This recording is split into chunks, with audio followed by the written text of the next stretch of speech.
Good morning, everyone. Hello, hello, hello. Let's get started on what will be a slightly irregular Let's Draw Monsters. So, here before you is our creature prompt. We won't waste any time. For those of you wanting to dive in now, it is the Pigasus. And we'll read a little bit of the prompt, and we'll be reading it right off the screen, because before I got in here this morning, I found that the iPad camera no longer hooked up. So the whole studio here is being held together with hay and baling wire and scotch tape.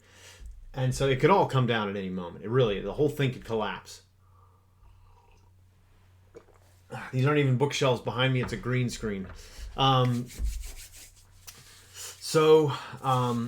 that means is we're going to be doing something slightly different today. And for those of you who are digital painters who've been partaking in this, I'm finally going to be doing a digital version. I was really stoked to do a watercolor, but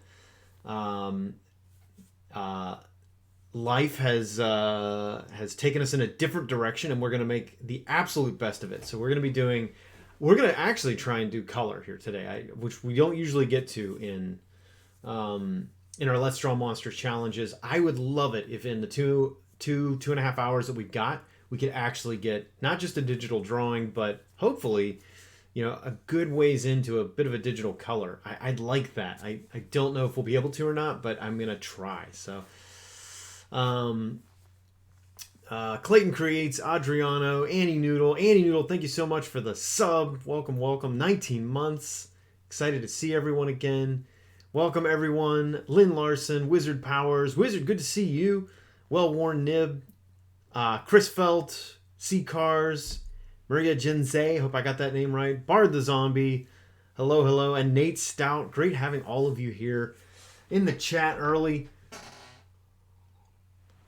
And Lord Adornable, Lord Adornable brought it to my attention before the stream that there actually is in mythology a Pigasus. So what we're going to do is I'm going to read the prompt that that I wrote for this, which is a bit more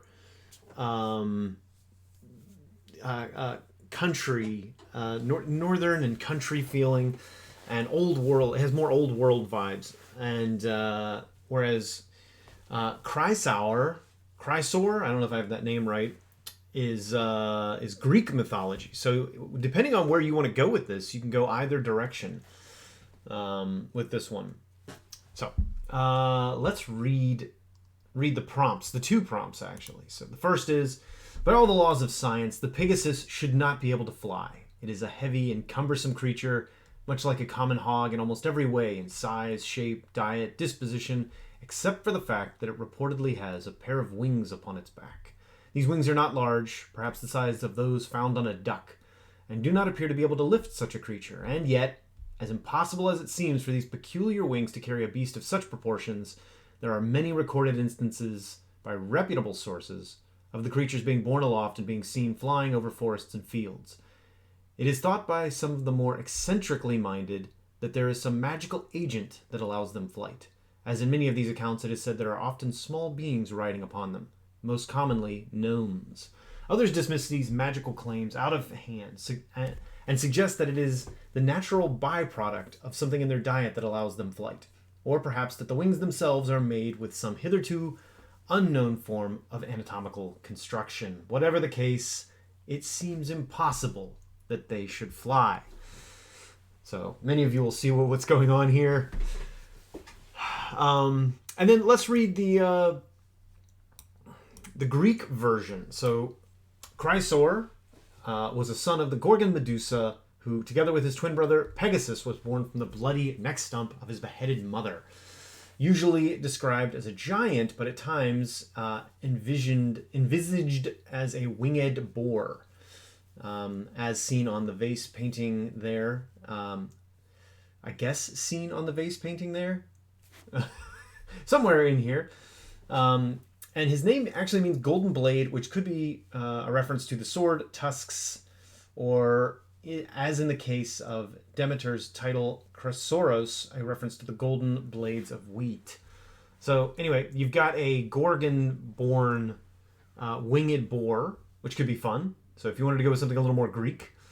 And then we also have a more commonplace barnyard version involving your average pig and ducks. Which again, I really love that overlap that in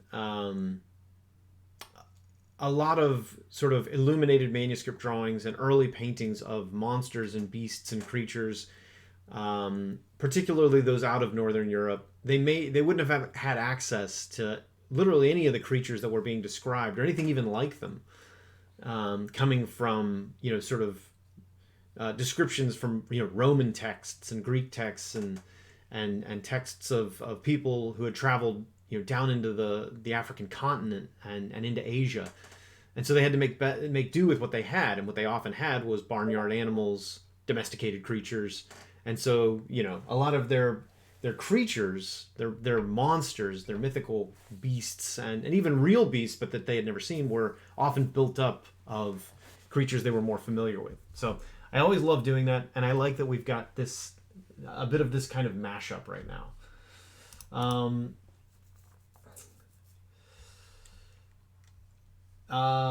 Okay, let me pull up. All right, so I've got the Let's Draw Monsters thing up on the Discord. So as always, you can upload this to Discord, !Discord for a link to that if you're not already on there, and drop it in the Let's Draw Monsters channel. If you don't want me to share yours at the end of the stream, please say so in bold letters, because otherwise I'm just going to go through and share everything. And then otherwise, we'll be checking Instagram as well, Let's Draw Monsters and Let's Draw Monsters 19, though Instagram has become, we have to be honest, Instagram has lost its way. Discord is truly where it's at. So, yeah, we're not going to be able to do everything we normally do because my camera, as I mentioned, is gone. I don't have my desk camera. It should be right here. The whole studio's it's absolutely collapsing in on itself. I'm really hoping that within a week we've got a brand new studio and everything's all set up. But with the way things are going, it may be more like a month. Let me see if I missed anything in the chat. Hey, Fantoni, thanks so much. And hello there, Divine Sauce. And Faith Egimin Sickman, hello. Good afternoon, Got Artist. Oh, thank you so much. Or am I going to do another in this design? Yeah, I tend to bounce around a little bit. So the Cyclopean Cichlid is one of the more subterranean ones. So it's more. There are some that have more of an ocean Atlantis vibe to them, and I kind of bounce in between those and the more, I guess, more classical dungeon monsters. And occasionally steampunk ones. So there's the Monster of the Month kind of bounces between all these things. But I certainly will return. We've got a lot more of the Cyclopean race of beings to get into. But they go well with the current painting that we're working on. So I'll show that real quick. They go well with this, with ziggurats and skeleton armies and Cthulhu creatures being summoned from other dimensions. So they dovetail well with this kind of thing. So we're about halfway through with this one, and we'll be hopefully painting more of it on stream. However, that's not for today. Let's not get distracted. We gotta stick to it. Today we are working on the Pigasus, and we're going to try and finish it as much as we can on stream. That's the challenge. And we've not really done that well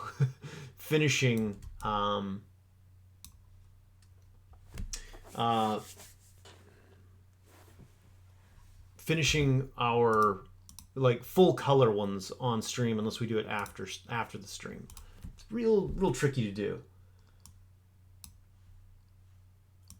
Okay, so I've got a nice clean new file that we're going to be working on. I'm gonna have to. How do I organize this? My desktop is a mess. As you can see, I was not planning on. I was not planning. Let's put this darling little face right here. I was not planning to have any digital stuff today. This was meant to be a traditional stream, so I apologize. We're doing it live. Thankfully, we've got coffee. This is all gonna work.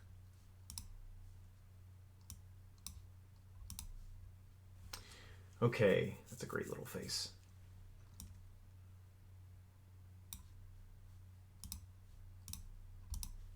Now, what did I miss? Did I miss anything else? Hey there, Raccoon. Hello, hello. And M. McCracken.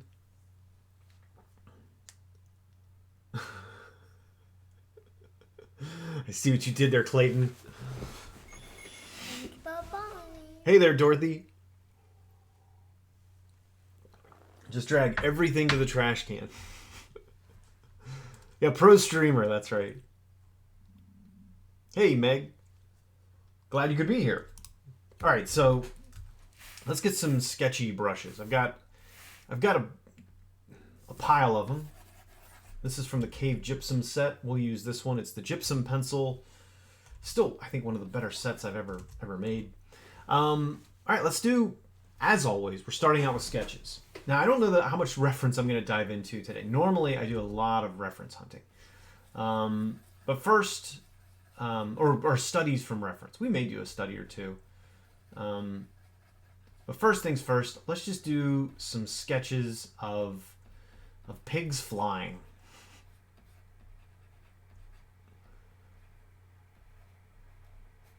Always nice to have just your little thumbnails down. And I did mention a gnome, so I am going to be doing a gnome. What if we should do like a carrot on a stick? That reads really quick. I don't know.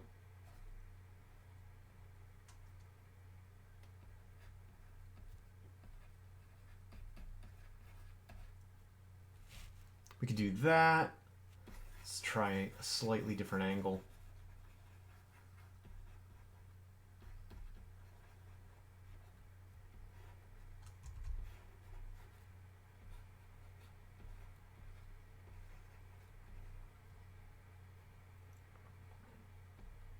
That could be fun.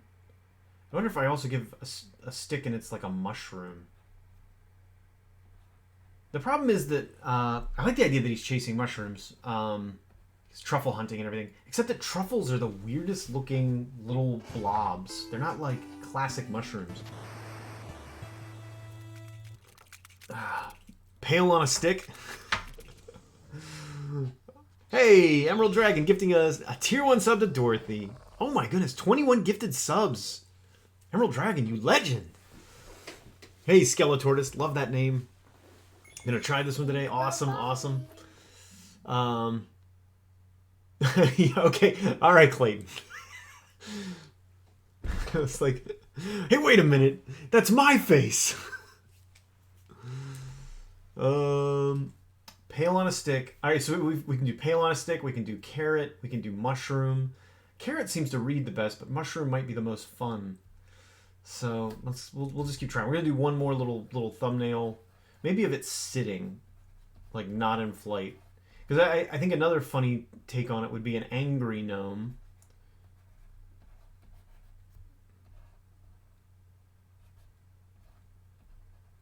An angry gnome who's like pig won't fly.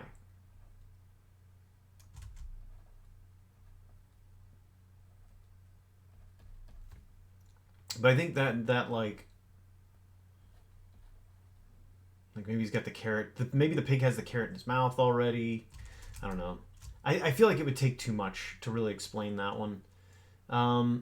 This seems to be the best. I like the idea of him, like he's sitting in mud too, because then it's like, well, now if the gnome wants to get off, he's going to have to fall into a pool of mud.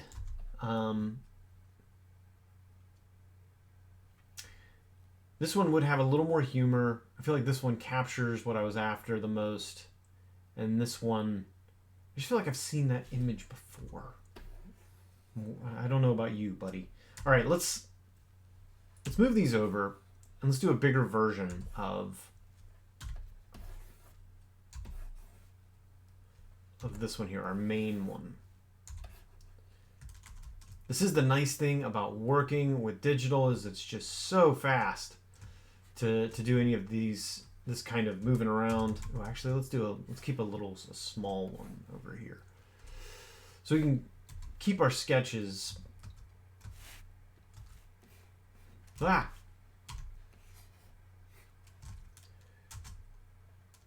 Whoa!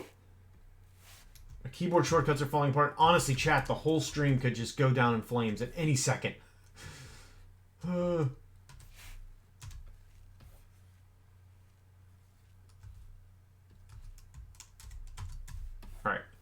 Let's keep it all nice and organized.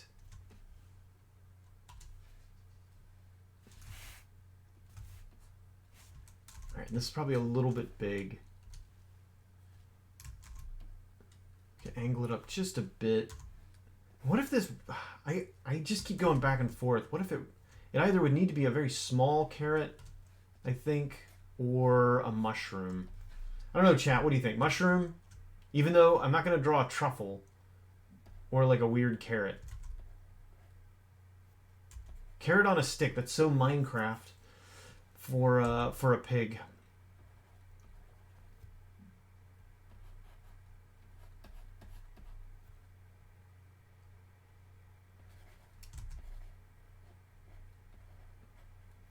Or mushrooms. I'm not going to do both. I just, I've got them there just to see which is which. Oh man, three in a row for mushroom. I think mushroom wins it.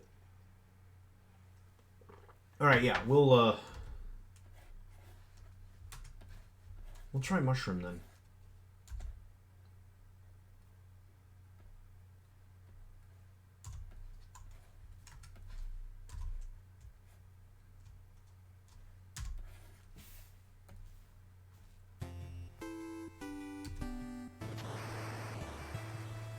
Hey, versus Alfred. Terrified Mandrake. And oh my goodness, Emerald Dragon, another gifted sub.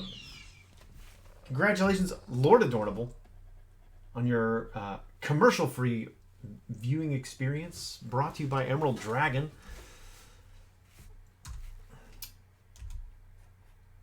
Alright, I want to kind of... Oh, that's better. The back legs... I do still kind of like the idea that it's been magicked into the air. It doesn't really understand how it's flying. Okay. Yeah, I think... And just like... I don't want completely dopey wings, but definitely wings that don't look like they could support the size of this thing.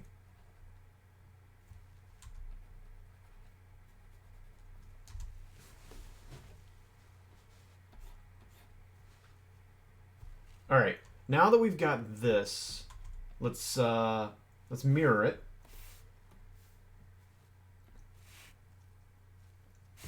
See if there's anything wrong. This is one of those things where, like, if you've got digital, you may as well make like full use of it. And being able to mirror really quickly is one of my favorite things about digital. And you may as well make good use of it.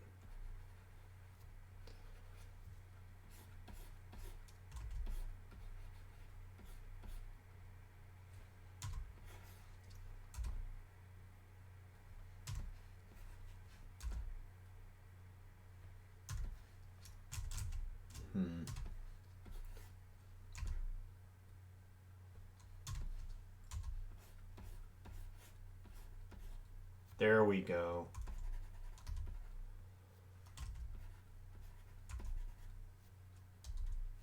And then this pigtail is up too high.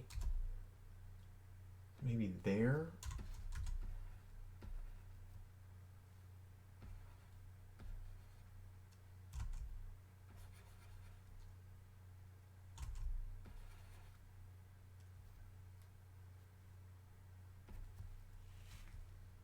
All right, and then let's just like adjust this face a bit. And then I think we're good. I think we'll be good.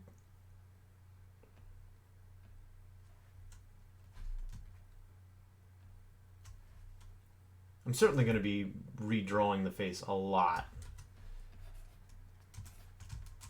But it's nice to get everything as correct as we can here, looking as good as we can before. All right, let's transform it back. And now, this is how to make it look nice. Because again, I would love to get this into full color today. We are going to be trying to move as fast as we can. Just take it down a lot and then redraw it.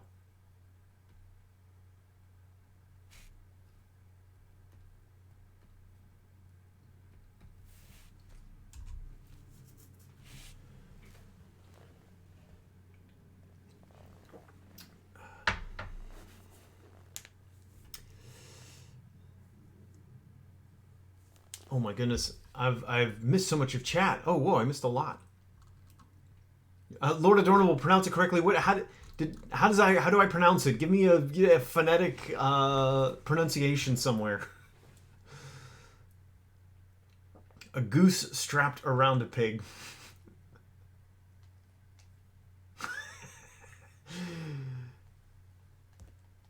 A pig wearing glasses. How dare you, sir? Ooh, magic runes etched into the carrot. That's interesting.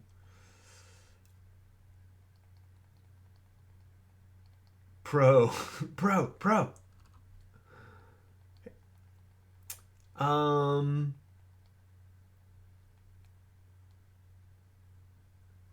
Oh, raccoon. It's oh, gnome. I see, Lord Adornable. It's pronounced gnome. You savages. And wild boar, yeah. I say go for whatever the prompt says to you. I say go for it. I'm not so particular one way or the other. All right, so the trick is we worked at the beginning, zoomed out, and then we sort of zoom in a bit, shrink the brush a little bit, and start working. I haven't changed my brush at all, though sometimes I will change to a more ink brush at this point, but still, if we zoom in, you can see it's just a simple pencil brush. Nothing too fancy. I think it's better to save the really fancy brushes for later, and at the beginning, just do nice, simple, clean stuff.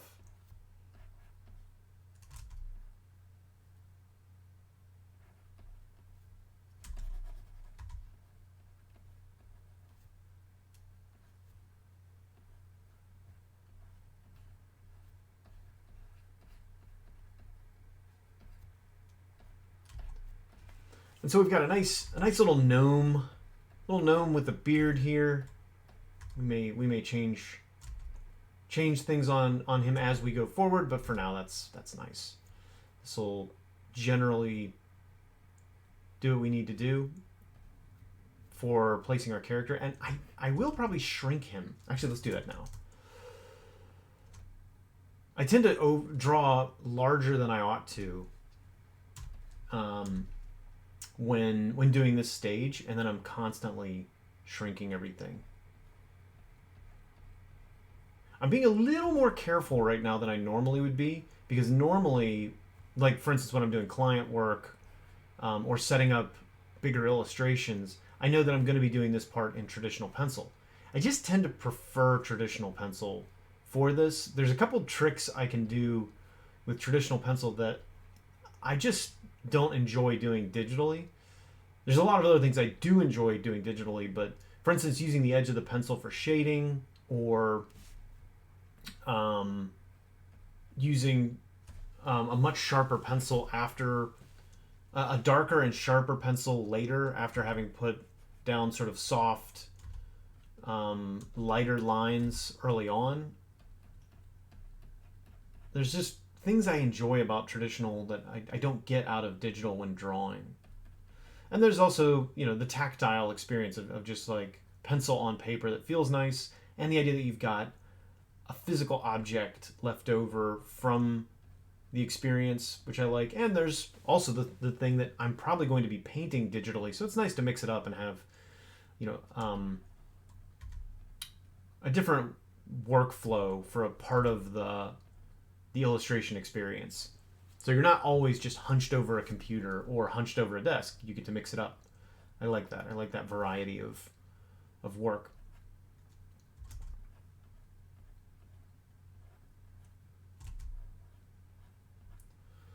Get some little boots in there, clogs, or just leather shoes. And then let's get our pig in there. I've got a lot of good reference here, and so I'm gonna be using this face as my primary guide. And we'll have to see how that works out. What did I miss?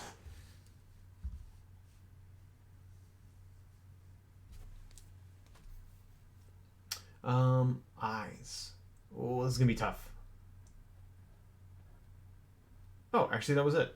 I think we did it. I like that shape. That was not tough. I don't typically like working with all my reference right in front of me, because I find that I end up just copying the reference, and it strips a lot of the personality away.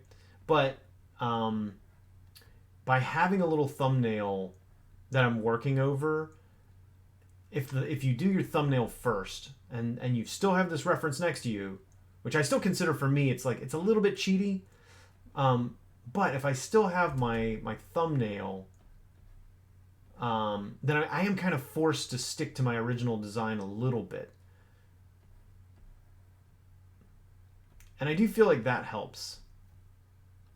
Make sure that your personality, the thing that is you about the image remains there, and doesn't get stripped away by you trying to copy the photograph, essentially.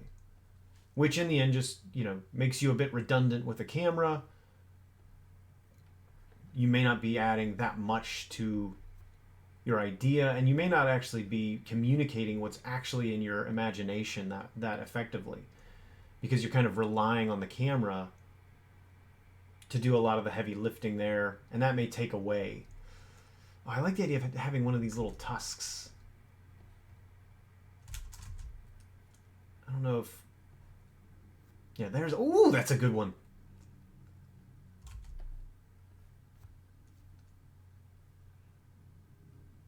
But no matter what you do, you should use reference. Whether you study it in advance, which is what we normally do, or you do what I'm doing now, where it's up in front of you and you're using it to guide some of your decision making.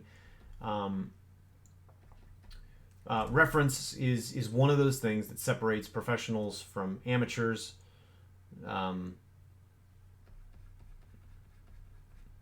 Even in the stylized stuff, you're going to be better off if you've at least observed your subject matter before you stylize it. It's going to read as more true.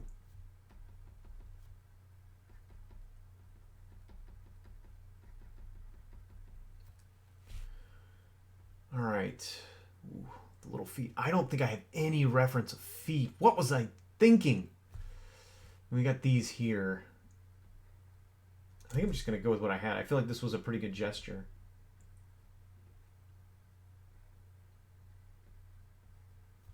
Yeah, actually, I feel like that actually worked. This is a good pencil.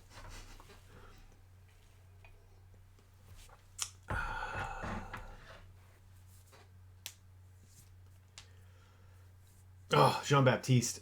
I've got a Jean Baptiste on the wall right next to me. He's wonderful.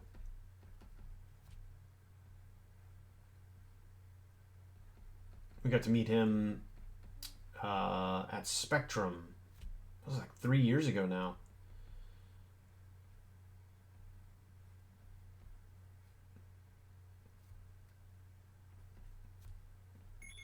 Thank you, bye-bye. He's got really great work. He's also got some good demos up on ArtStation. I wish they were a little higher res, but they're I just in general seeing his process is fascinating. I think he's great.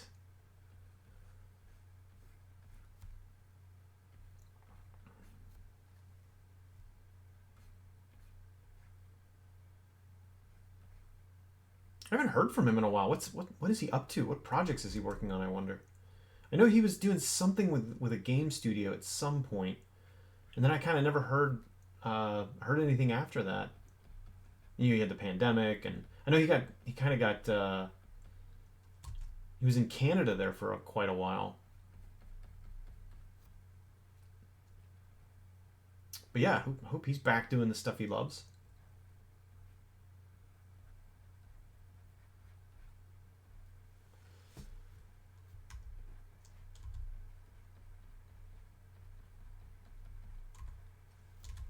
Okay, let's tuck this wing out. All right, so we've done a bit of a drawing, and it's a real mess. I understand that it's a real mess. Um,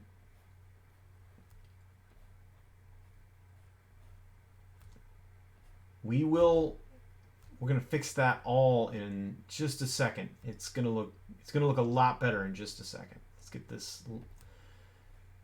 fishing pole, carrot on a stick, mushroom on a stick taken care of, and then we'll turn all these layers off.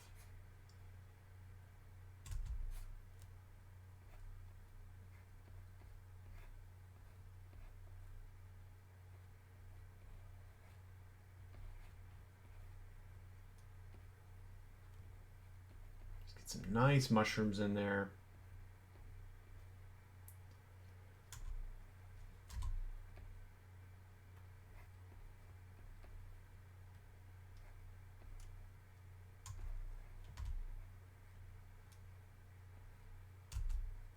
Okay, now with all that, I think we can now turn off our original sketch.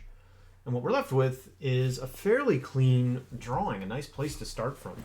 So this would be normally what I would transfer out, and this might be what I send to the client as a sketch too. Like here's the scene, because this is generally pretty easy to work with. I have found, if this is largely why I developed this style, was for working with particularly gaming clients, but also for publishing, because if they then say like, listen, we want the hat, we want a different kind of hat, well, it's just really easy to just draw a different kind of hat. Or if they need the wing moved, or the pig has to have a slightly different shape, it's really easy to just sort of move stuff around to fit whatever the client's needs for the project's are. But also for myself too, like if I end up looking at this and deciding something looks off, I want to change it in some way, it's pretty easy to, like, oh, I kind of want this mushroom to read a little more clearly as mushroom.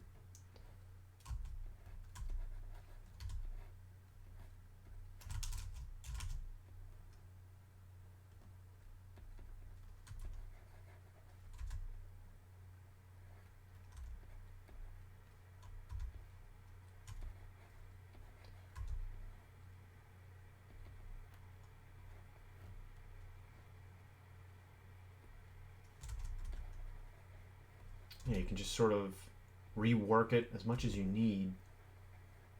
And we'll hopefully still maintain a bit of a watercolor look too, which is my goal for this.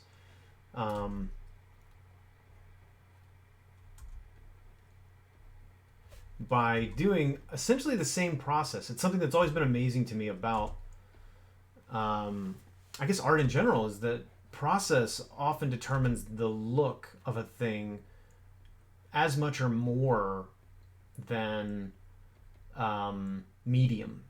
Medium often is like tied to that, which is why. But by following essentially the same watercolor process I use,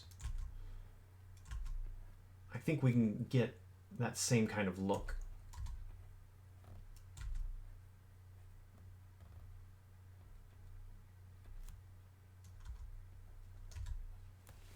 All right. Now I drew these mushrooms fairly large, which is nice because they read really clearly, but I think it's too large. So let's do that. All right, what do we think of that? When pigs fly. Have I ever used a screen drawing tablet? Yes. We've used a lot of Procreate, and it's pretty good. It's pretty good, but in the end, I still prefer Photoshop. I wish there was I wish there was a desktop version of Procreate. But I like having all my windows all over the place and access to all the other email and stuff like that. Where I like the real estate. I like the real estate of a desktop where I have like monitors everywhere. I have 2 monitors right now, but at the new place I may actually have a third, which would be really cool. Just repurposing an old computer.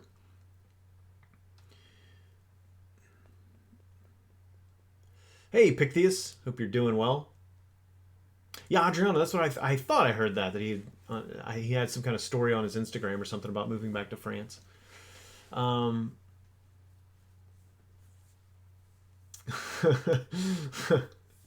thanks, Will.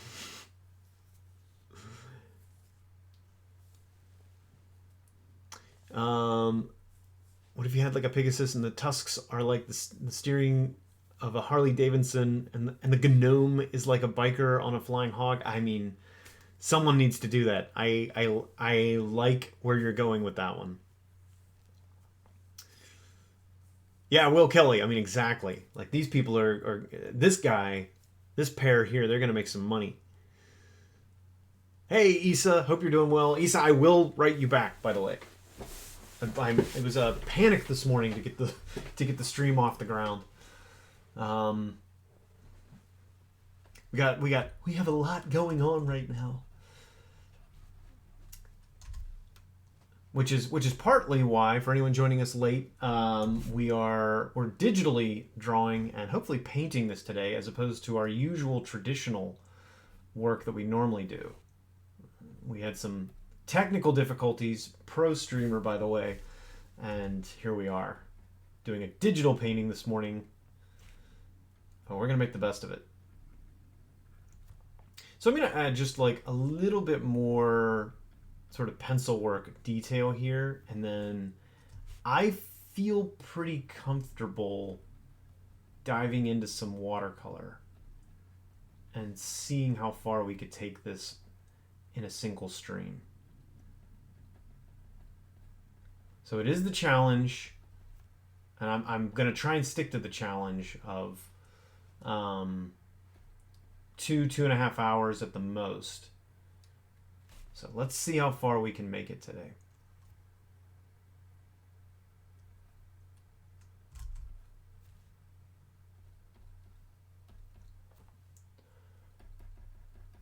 Now I'm not a clean enough painter or draftsman to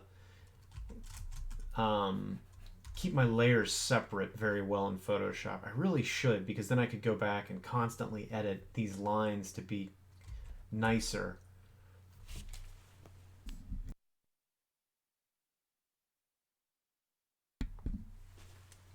But we're gonna do the best we can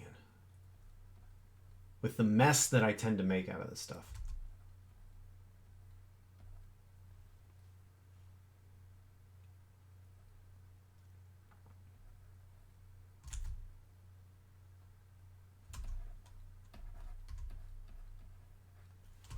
Yeah, all right. I think that's good. I need to stop messing with it, and let's just get into color. The temptation is to give it more of an outline, though, so that it reads a little nicer.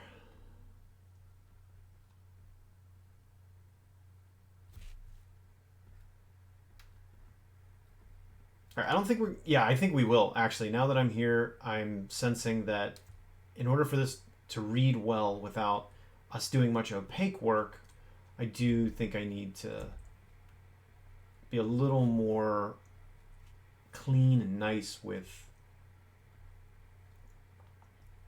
my line work. So we're going to go around and we are actually going to clean up a lot of these lines and give the outline especially a little more energy. It's nice. It's sort of a comic book thing to make your outlines the you know where your character's shape would be knocked out from the background. It's sort of a comic book convention to make them as dark as I'm making them here. But I also think that there's a practical application for fine artists and illustrators in that you can make this heavy outline in your drawing knowing that that extra space around the edge is just going to blend into whatever's back there. So if it's sky, you'll just be blending this outline into that sky so that there still is this sharp transition between the, say the gray of the pig here and the blue of the sky. And there's no outline if you just paint right over that outline. But by having that amount of line width there, I do feel like you make your job easier when you get to that point.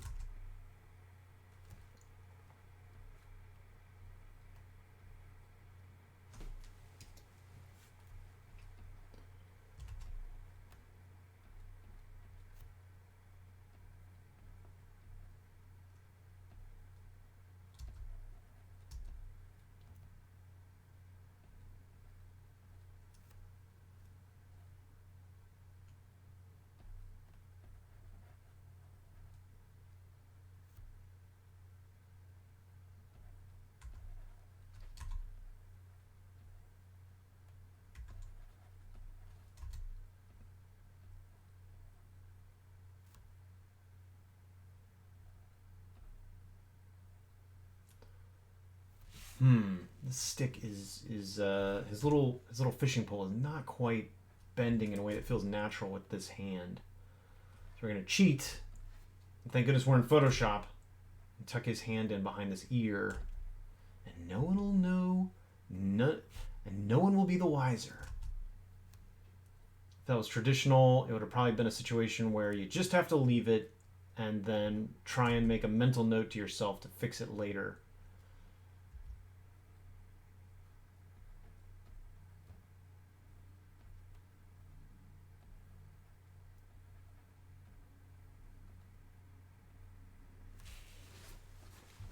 Okay, it's looking nicer.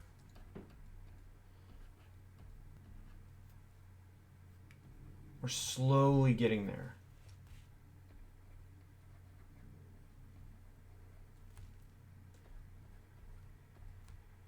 Now, if this were going to be actual watercolor that I was going to be doing this over, I would probably be doing this in a brown, like a sepia, or something that would blend a little bit nicer with my colors that I was going to be using.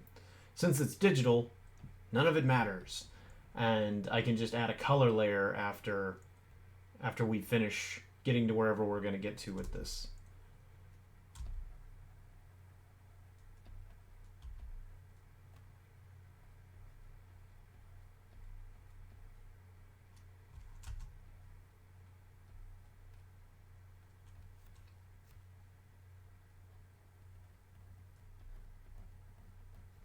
Okay.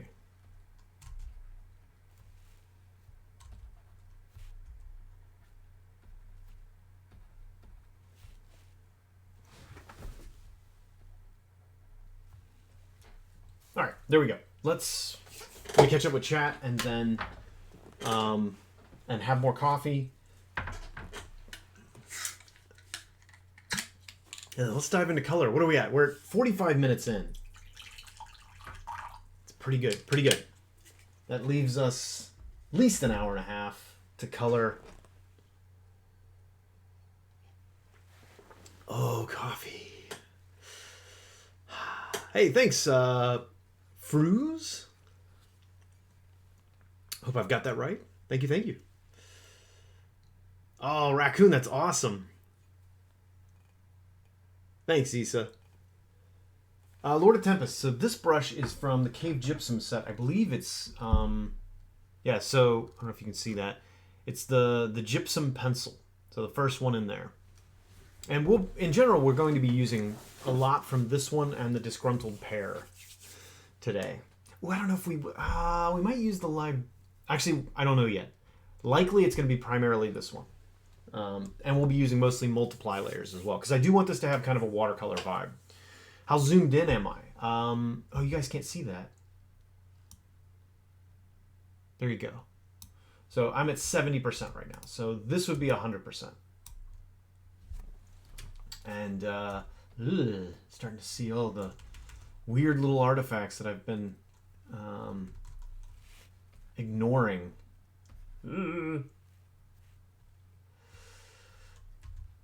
Let's clean it up.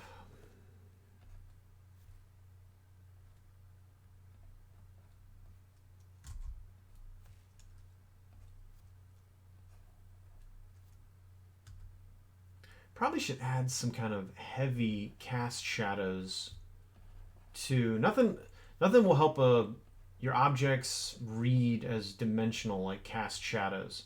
And this is a good time to put them in too.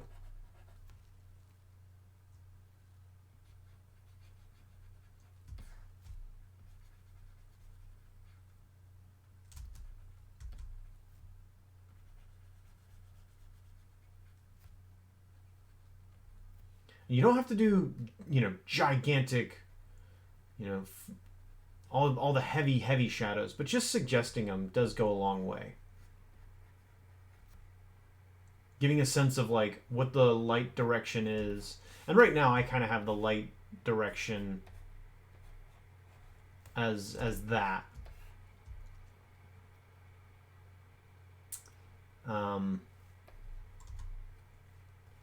So yeah, so that's all working.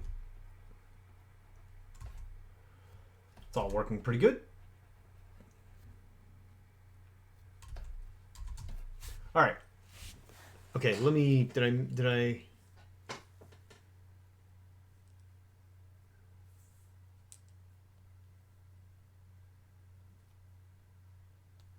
Oh, is that one of the ones that doesn't work, Lord of Tempests? No. Oh my goodness, a 2 ton? Or is that? Oh yeah, 2,500 pounds. Oh, that's now you're getting into Princess Mononoke.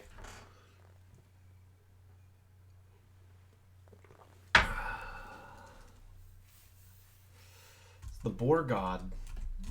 All right, let's add some color to this. And again, one of the easiest ways to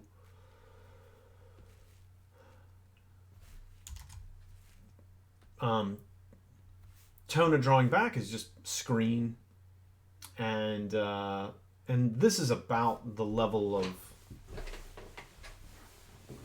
that I would want if I were actually maybe that. No, I kind of had it right the first time. If I were actually watercoloring this, I would try and get my line work to be this. And if I was working in graphite, I would be doing this part in ink or watercolor. Because I do like drawing over something that's a little softer. Okay, not you, you. There you go. So we got our Cave Gypsum watercolor. And then there's this one. Oof, which one am I going to use here? There's a really good watercolory one, and I'm not seeing it. Thank you, bye-bye. Here's the Librarian. Maybe it was this. We'll try this one, Starry Night. And yeah, we're just gonna lay in some very basic tones here. And again, we're going to try and do sort of nice watercolory washes here at the beginning. And again, all on multiply layers. Multiply layers are your friend if you're wanting to preserve your drawing.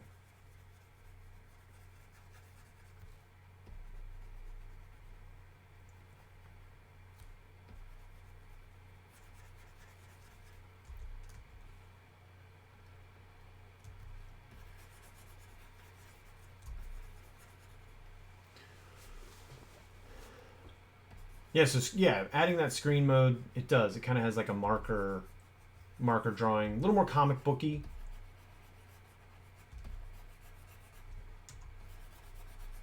Maybe these wings. I wonder if these wings should be like a different color altogether.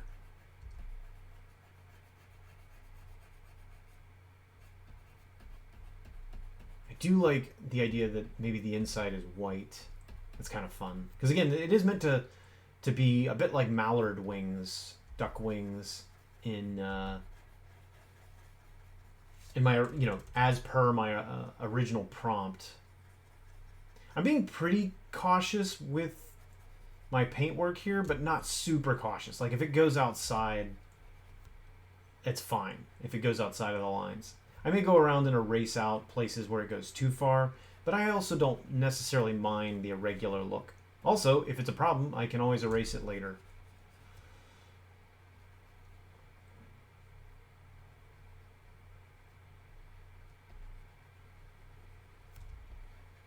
So I've kind of just done 2-color because this is the fastest way for me to work in Photoshop, but I will go back and add more colors. At the beginning, sometimes it's kind of fun. I'm not saying do this every time, but for simple little scenes, little vignettes, it's kind of fun to just go in and use 2 colors that kind of capture your color temperature of all your colors. You'll go in and you'll add all your other colors later, but it's kind of fun if you know certain colors are warmer, certain ones are cooler, to get that in first as you're exploring your image. Because I don't have any like perfect reference. I do like the colors here and here, and so those colors are nice, and I am kind of thinking of those as I'm doing this, but not really. Like I'm not committed to them, and if we end up changing, that could be just fine.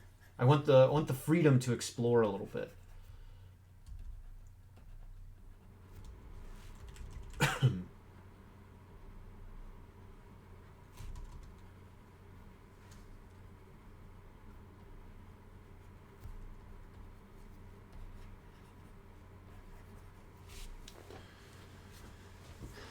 Here for the Pigaverse.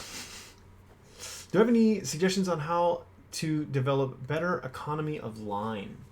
I think the best thing to do is study other artists whose line work you really like, and do studies of the instances where you think they particularly caught they made an elegant line, and you're not sure why, you're not sure how. Why does this look so good? Sometimes trying to recreate it helps you understand what it was that made it so interesting or effective at what it was doing, and may even like give you answer questions you didn't even know you had, because a lot of times there is like sort of subconscious things going on when we appreciate something visually, and if we understood what the problem was, we wouldn't be struggling with the issues. So sometimes by just studying someone who did it right, we end up answering tons of questions for ourselves. And so I do think that's one of the best ways. I don't know of any like routine. Other people in the chat may know better than me here, but I don't know of any other like specific routine that you can go through that gives you better line. I think just the most important thing is that whatever you're doing, you're just actually practicing, pen on paper, pencil on paper, over and over and over again. But I do think if you can, I think part of that practice should be trying to recreate other people's successes and studying classical masters and contemporary both. Obviously, don't post it anywhere if you're doing contemporary. Or if you do, give lots of credit and be very clear about it. Even contemporary or even classical, same thing.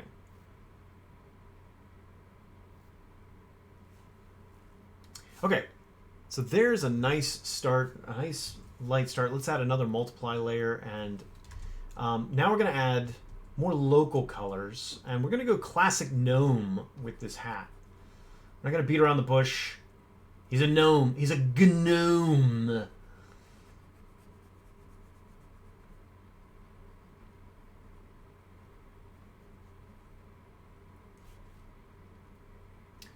And yeah, we'll add that bright red in there.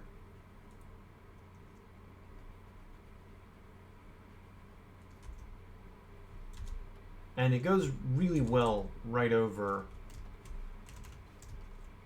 our worms that we had already established.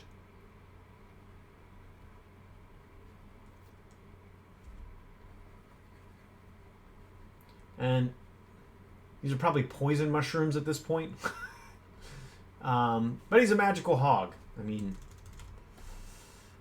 I'm sure he'll be fine. But I also kind of like the repetition of, if you've got a nice color in there, use it again. Like, find other areas you can use it in your scene. Always looks nice. Gives it a nice repetition. And it unifies the image in a good way.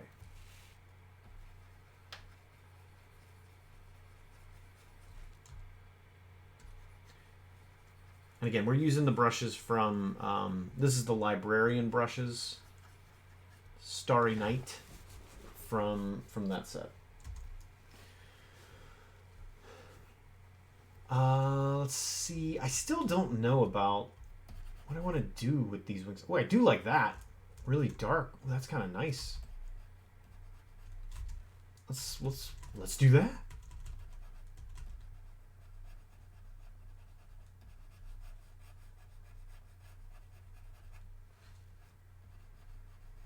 I will probably tone it back because I do want to get in with less sort of establishing texture brushes and actually painting brushes here in a minute. But I kind of like the oomph that gives the painting.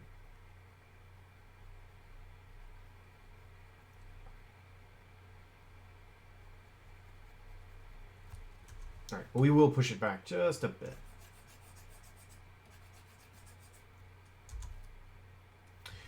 All right, before we leave, let's get a nice brush to kind of just establish some shadows. What should we do? Woo, that's a fun texture.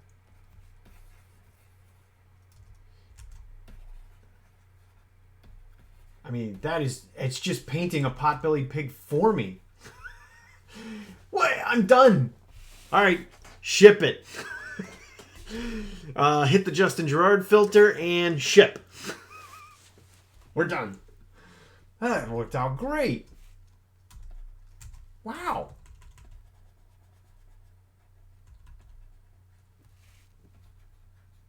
I guess just we'll erase the parts that didn't work and or that we didn't need, and then we're done here.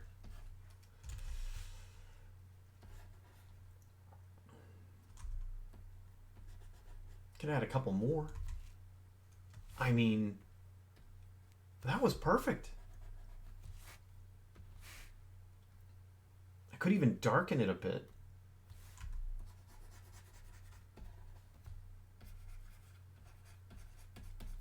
Give it a little bit of color variety, and then, yeah, I think we did it. All right, so Well, so there's that.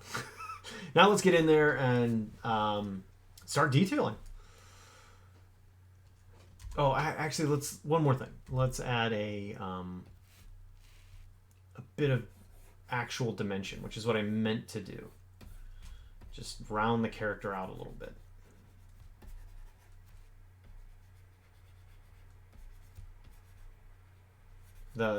The other thing was a complete happy little accident. But if it's, I mean, if it works, all right, there, that'll just, it's pretty good. All right, now let's actually get in and start doing more. Let's see, cave gypsum, more actual watercolor.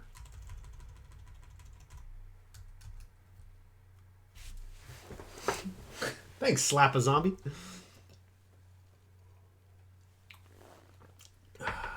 Software is Photoshop.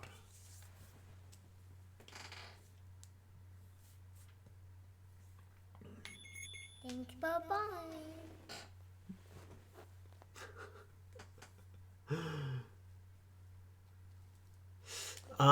In my ArtStation tutorial, do I use watercolor for the coloring? No, it is digital. Though, again, using brushes that I've made in Photoshop. Some are like these. I feel like these are more watercolor oriented. And those might be, I don't know, more like acrylic. They might feel a bit more like acrylic than these do. The ones that actually come with the ArtStation tutorial for that that giant Galapagos tortoise.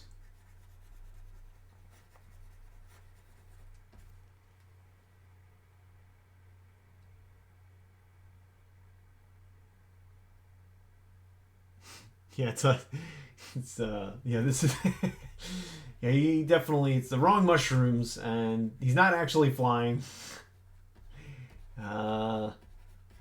You shouldn't have eaten those ones.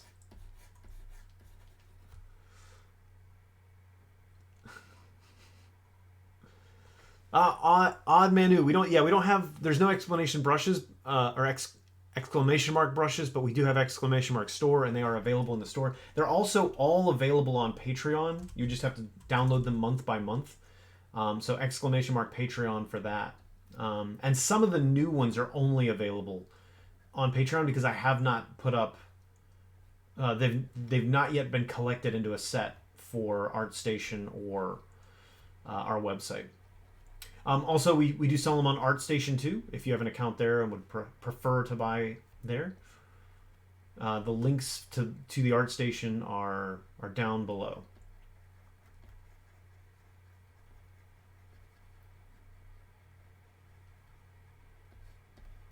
And I do hope to get year 3 for the monster brushes up. I hope to get that up early December is the goal. So late November, early December, I hope to have all of that together. And if you're on the Patreon, you'll get a download link to all of it. It'll be one of those temporary ones where it's only up for a week. Get it while you can.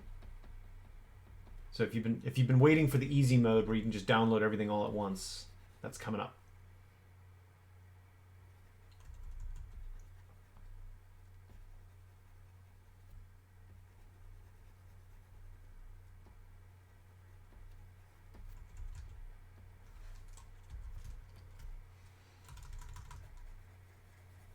All right, what's our time? 11 o'clock. We got an hour. I feel like we're gonna get really close. I don't know that we're gonna for sure finish it how I would like, but we are gonna get really close.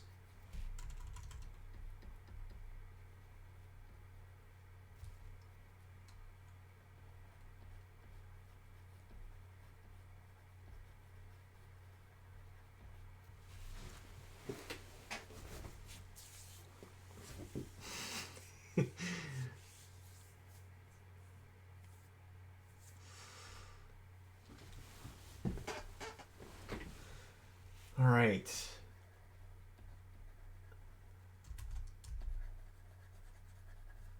I do want to get some more pink into this snout.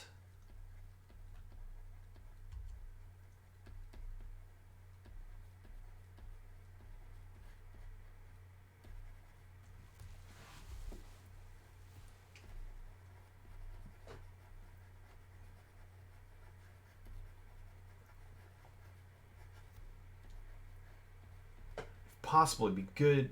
It would. I don't tend to add when I do watercolor. I do add a little bit of highlighting in gouache, and if we get to that point, I will do that here as well. Essentially, have a gouache layer. So I would like to get to that point if possible. Normally, to paint something like this, I would need about 5 hours at the minimum. So this will be moving really, really fast. And so there's some stages, some of the later stages of my normal work that I don't know that we're going to get to on stream. I'd really like to, though. If we don't, I probably will still finish it off stream. But it's so hard. We've got so many other things to do. We've still got the Frog Necromancer to finish, and I hate to leave unfinished paintings.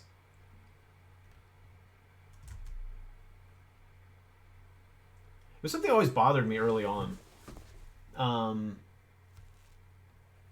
That I would just talk about a painting that would be cool, and then if I talked about it too much, I would get the sort of mental payoff, like the endorphin reward of... Actually, it was as if I had already done it, because I'd explained it to somebody and I'd shown them a sketch and they had seemed impressed and thought it was cool, and then it's like you get that kind of weird chemical payoff in your brain and you're like, well, I'm done here. Mission accomplished. Which is terrible. And then you become somebody who just sort of like never follows through on anything. And so I did start doing a thing where I would not tell people about things until I finished them, to specifically kind of prevent that thing from occurring, because I worried that I'd become somebody who wasn't able to follow through on promises or on projects. So I hate, to this day, I hate leaving images unfinished, even if they're not working, just because I don't like to allow myself that out.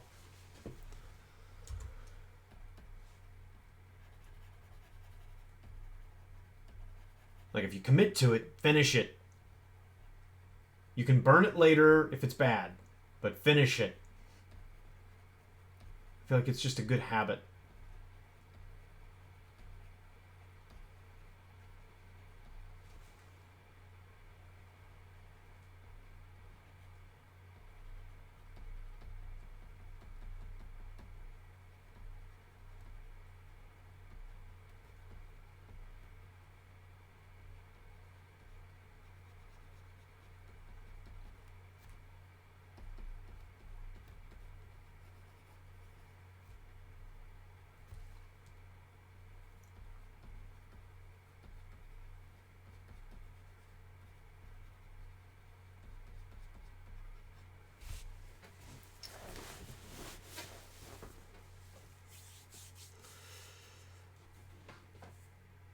So when do I consider a project to be done? That is a really tough one.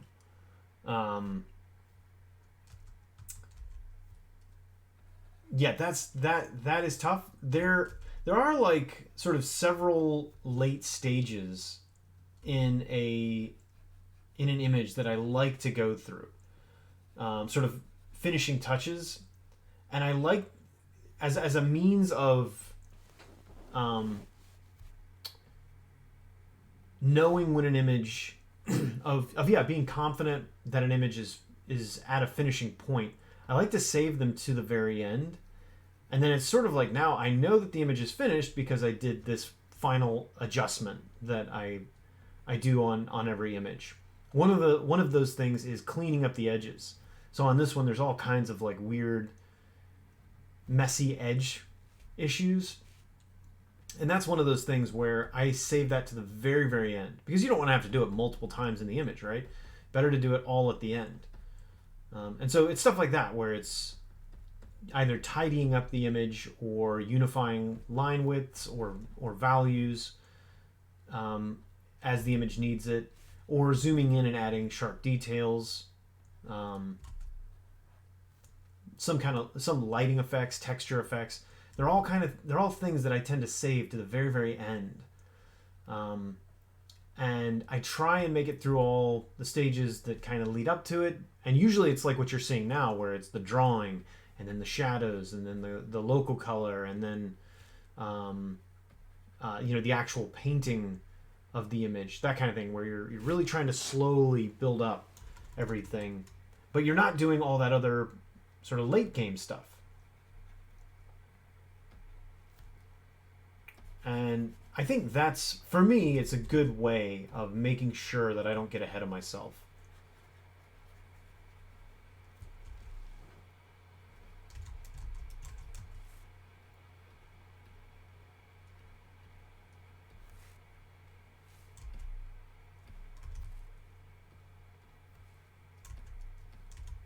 And then I actually do finish it.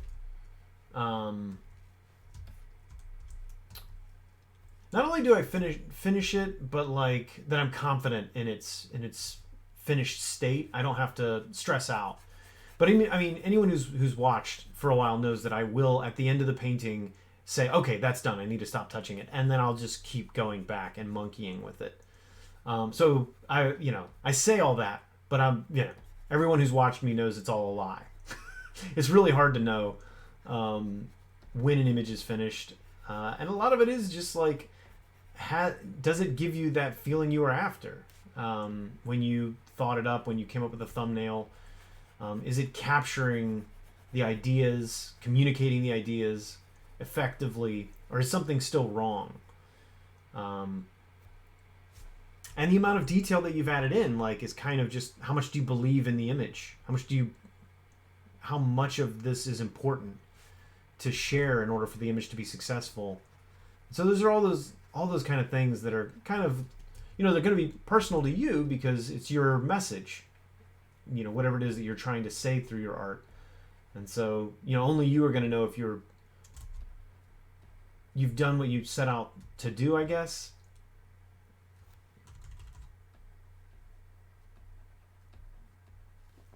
And then by the time it makes it to anyone else, then it's sort of like a who knows situation, You've done your end of things, but communication takes two people. Takes a speaker and a listener. And so the listener brings a whole different life experience to the experience of art, or the viewer in this case. Brings an entire different life experience. Mushrooms to them may not mean what mushrooms mean to you, and so including them in the image may send different signals to them than it does to you. And so there's communication is interesting in that way, that people's previous experiences play into how they interpret your image, and you have some control over it, but not much. Like it's ultimately you send the message out there and have to hope for the best. So that part, Thank you, bye-bye. it does take, you do have to stress about it, I think, a little bit in order to be an effective communicator.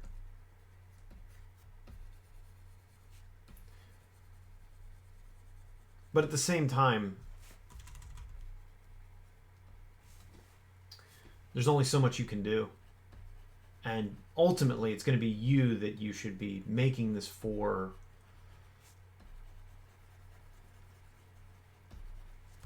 At the outset, like trying to, well, I mean, you're the only one you've got to really know if you're on the right track. And then you put it out there, and then you see if other people see it the way you saw it.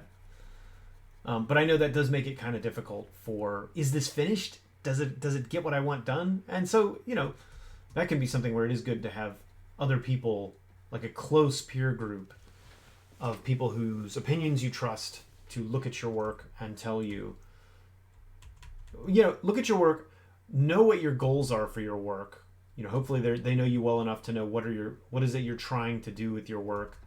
And then, almost as importantly, have a sense of how that could practically be accomplished. So, which is why it's really helpful to have other professional artists look at your work from time to time and give you some critical feedback, particularly ones you trust, and that you feel know you and have your best interests at heart. I don't think you should just post it on Instagram and see what people say. And well, no, I mean you will, but just don't trust anything anyone says there. Treat everyone on Instagram like they're either your mom or your mortal enemy. And you shouldn't trust either.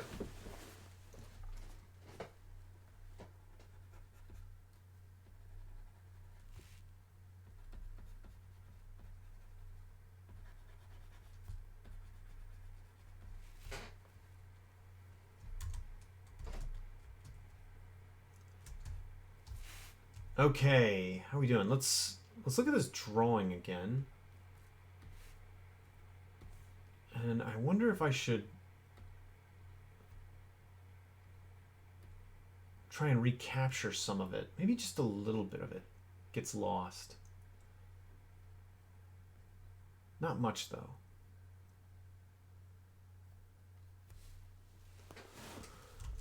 All right, so now I could probably add a little bit of, let's see, we'll add a little more shadow and light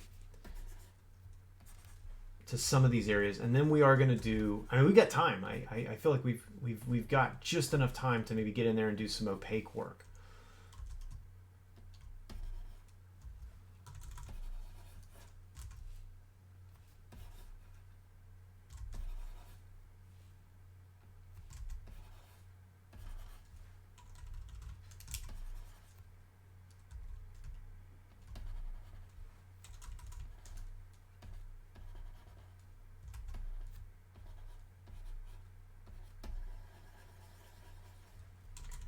I think I'm doing potbelly pigs here because we went to a pumpkin patch recently with the kids. They had a fun sort of Halloween fall festival kind of thing going on, and we took them to a pumpkin patch, and they had a petting zoo there with essentially this guy, this potbelly pig was one of the main attractions. It's probably why we had this month. I should have. I mean, if I was really on the ball, that's what we'd have brought for reference. Would have been great. Would have been a pro streamer move.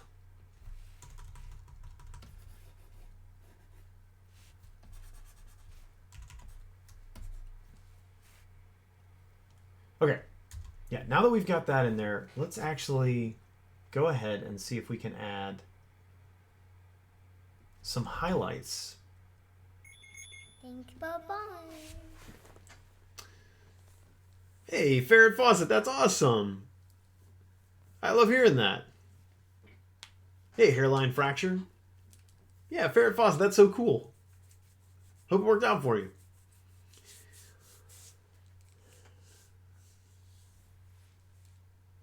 An animator couple who's been working on a film for more than 40 years and it's not done. Oh, that's fun. They're doing that together, though. That's one of those situations where, like, it's still pretty cool. Even if the world never sees it, like, maybe it's just for them almost. This personal thing that has kept them together for that long. That's pretty fun. Even if by my standards here, it's not doing the right thing. I still kind of like hearing that.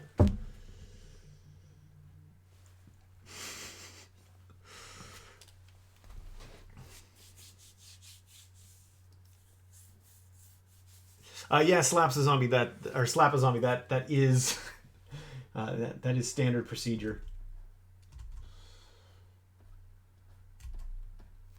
Oh, there's gonna be some nice little highlights in there.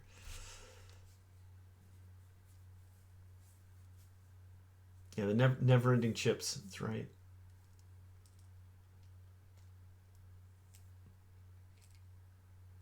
Yeah, ferret faucet. That's the way to look at it.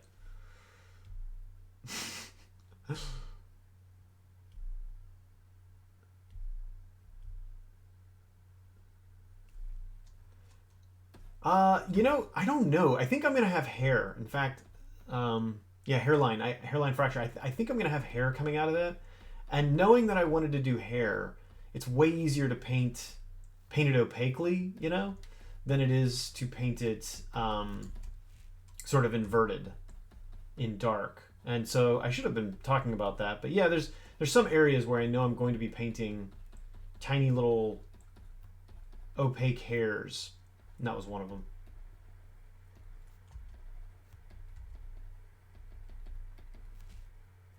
And really, I think like adding hairs is primarily what we're going to be doing for the remainder of the stream until we start sharing everyone else's work here in about a half an hour.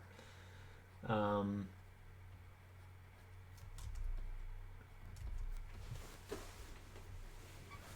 was going to have his mouth open a little bit, but I just don't know if I am.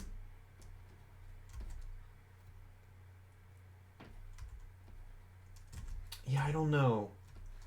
That's a tough one.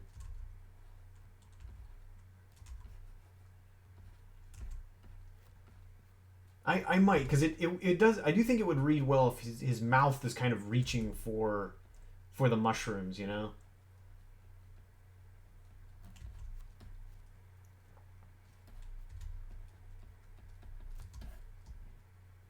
right, now that we did the pig's face, we really need to add something here on our gnome. Our gnome.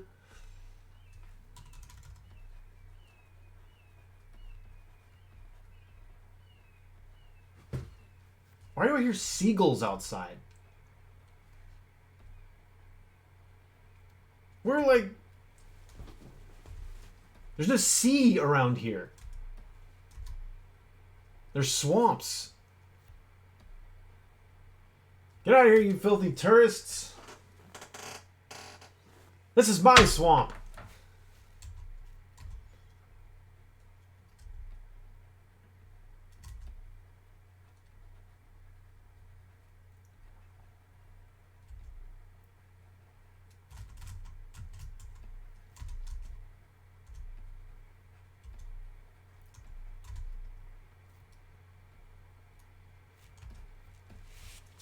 Okay, it's coming along good. We're gonna add a little bit more to the shoulder, and then I think I will start doing more solid opaque. Right now we're in screen mode, which is good if you just want to add pure highlights, but at a certain point it'll be nice to add actual opaque work. I mean, it is a bit like gouache in that like your first couple layers tend to just fade in. And then the layers after that tend to stick around a bit better. So I guess I am still working in a very gouache sort of way. Oh, it's it is nice though. Maybe I will just do another screen layer. I feel like that's working really well.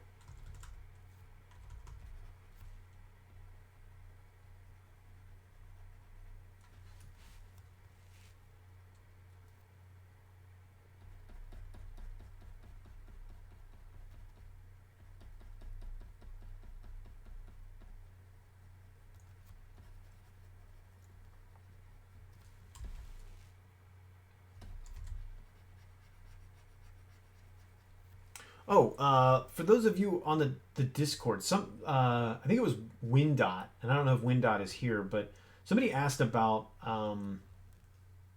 portfolio question. I think it was how many images should you have in a portfolio.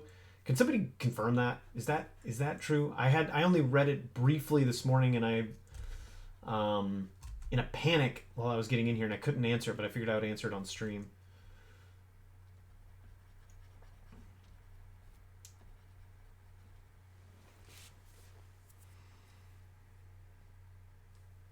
That is correct. Okay, so yeah, Clayton, I don't know. Why are we hearing seagulls outside? Okay, so yeah, in a portfolio in general, like there's a couple things to remember. And the first is that people tend to judge you based on your very best image and your very worst image. And so as much as possible, you want to focus on the very strongest images and absolutely get rid of things that are overall just weakening your portfolio. Just get them out. Get them out of there. Delete them. Once you're able to replace bad art with better art, do it. And if it's middle of the road, it's fine. Filler is great. But what you want is 9 to 12 images. And I would say it's better to just have less than to have bad. So there are artists who I know their portfolio had 4 images in it, but they were 4 dynamite images, and they were getting tons of work. So I know that you can get away with less if you have magnificent work. If not, it's really good to show a bit of volume, because what that says is you've got more experience, and likely because you have more experience, the art director is going to have an easier time working with you. It's a good signal to an art director. Also, it helps them know that likely you're up to a variety of different challenges rather than there's like one thing you can do. What else you don't need is to prove to any specific art director. Well, let me back up. Don't do what you think art directors want to see in your portfolio. It's the worst way to go about it. Only put things in your portfolio that you absolutely want to do. And if you don't absolutely want to do it, you should not have it in there. And if you're targeting a specific company, make sure you actually want to do the things that they offer. Not just for the clout or whatever, or because you want to put it on a resume. Because the danger is you start getting tons of job offers for that thing that you actually hate, and you don't actually get the jobs you actually wanted, which is what happened to me early on with my portfolio, which is why I got in this habit of constantly deleting everything. Anytime I felt like I had improved my work substantially, I would go through and just delete every old piece. And if as long as I had like 9 images, I was gonna delete everything. The other thing is that if you have 2 different styles, you can create different portfolios for different industries. Some art directors I know recommend getting different websites for those industries, so that you separate, for instance, your kids' book work with your, gaming related work or horror related work or something. If these are 2 parts of you, and you put them in the same portfolio, you probably end up scaring away both clients. Like, the horror client isn't going to hire you because, I don't want his children's book work. And the children's book people will definitely not hire you, because can you imagine the children seeing this? Gasp. And so having 2 separate portfolios, targeting those industries specifically, maybe even under different names, is something I've heard recommended. I hate having to do that. I also hate having to change my style. I much prefer just, here's all my stuff. Here's all the stuff I'm proud of, and I'd be happy to get any work like this. So on my ArtStation, where's my ArtStation? So on my ArtStation, I have separated them into different categories, I guess. So more Dungeon Master work, character, vignette style, or spot illustration style work, more classic fantasy stuff, but that has like an edge of realism to it. Lord of the Rings stuff. So I do like being able to separate everything into neat little categories, whatever the website. But I also don't. They all sort of kind of fit together, even though some are more cartoony than others. Like, the disgruntled pair may not look like it necessarily belongs in the same world as Arthur confronting Duessa, but hopefully the rendering is the same level and gives a client the sense that, like, you know, whatever the character is, this level of rendering can be applied to it if we hire Justin. Like, that's kind of what I'm going for with this. They're not like, this isn't like a flat color cartoony style for kids, and next to high realism. Well, not realism, imaginative realism. Yeah, so it's stuff like that where you kind of want some kind of internal consistency to the look of your portfolio. That's helpful. And most important of all, though, the same level of quality. Because again, they'll judge you based on your weakest image. It's an unfortunate truth about the industry. Okay, so here we are. We've got half an hour, and I want to get in and do a little more opaque work. We did a nice screen layer there. I think it's working well. Yeah, let's just dive in with some opaque work. Okay, so imaginative realism is simply, it's a catch-all for, in my opinion, essentially fantasy art, sci-fi art falls into that category, but it also would encapsulate a lot of other classical categories. So you'd see imagery depicting scenes from Greek mythology or the Bible or the Iliad. These are things that, like, nobody has recorded, you know, in a photograph, for instance, and that they exist in our imagination when we hear the stories.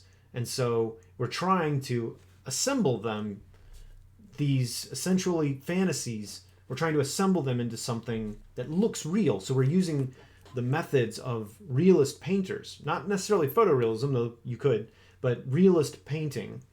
But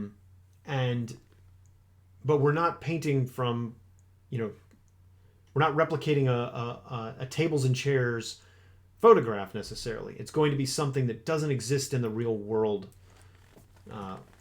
in general. That's like the loose operating definition of it. And the even looser definition of is it's just fantasy art. Yeah, why are we hearing seagulls? That makes them swamp gulls. The worst kind. Gnome saying.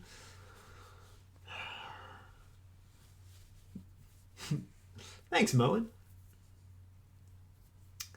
So visual arts passage suggests having at least 10. Though I've seen people get their jobs for clients like Wizards of the Coast with only 5. Yeah, okay, yeah, Lord Adorable, that's my experience as well. So yeah, if you have like 5 dynamite images, like they'll still hire you. But in general, it's safe to get like 10 in there and then just start cycling the weakest out for your next strongest one. Have a good one, Adriano. Hey, Dave Greco. Hope you're doing. Always the idea of 10 to 20 pieces. Yeah, I do remember when it was like tons and tons. And that, you know, back in the day too, you know, it's a physical portfolio that you're mailing out. And so, yeah, with that, like, you want to, I mean, you're getting this thing printed. You got to go all in on that. And remember those. Bye-bye.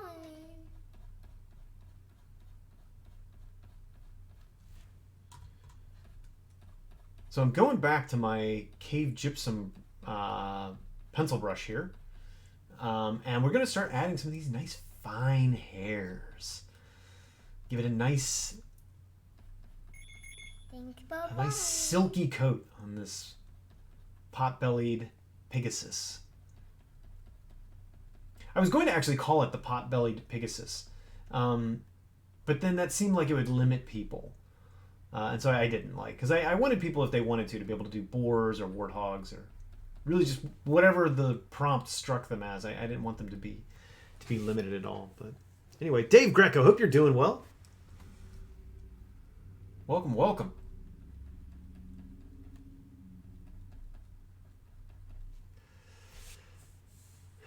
Night Shift. So, yeah, speaking of this is the Let's Draw Monsters challenge for November. Every month for the past almost 2 years now, we've done a monthly challenge where we just take sort of a creature mashup, an imaginative design, and then we announce it at the beginning of the stream. It's open to everybody, and we just start designing. Then at the end of the stream, we'll go onto our Discord and onto Instagram for anyone who's hashtagged it or uploaded it to the Discord, and we go through everybody's versions, and we just kind of hang out and have a good time seeing everybody's different interpretations of the prompt, checking out what everyone has done, and just kind of hanging out. Just kind of, the event is just sort of a fun digital hangout for those of us who love making monsters and illustration. So yeah, today's is the Pigasus, and in the prompt, it has wings that should not be able to support its size, and no one knows how it can fly, but it is often seen with gnomes riding on its back. And we also gave the option for the Greek mythological version of it. Chrysaor, I think is what it was, which is the brother of the Pegasus, born from the slain neck of, or born from the bloody neck of a slain Medusa. So you can either go for that, Gorgon version of this, or the more, old world version of it, I guess you could say.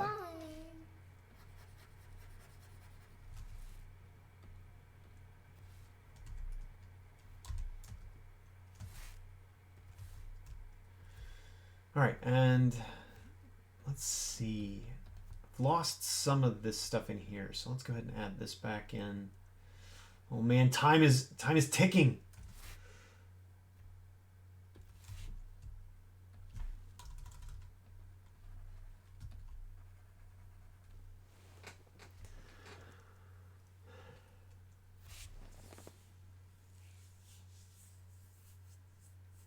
Would you recommend to separate drawings and watercolors in two different portfolio pages on a website, for example?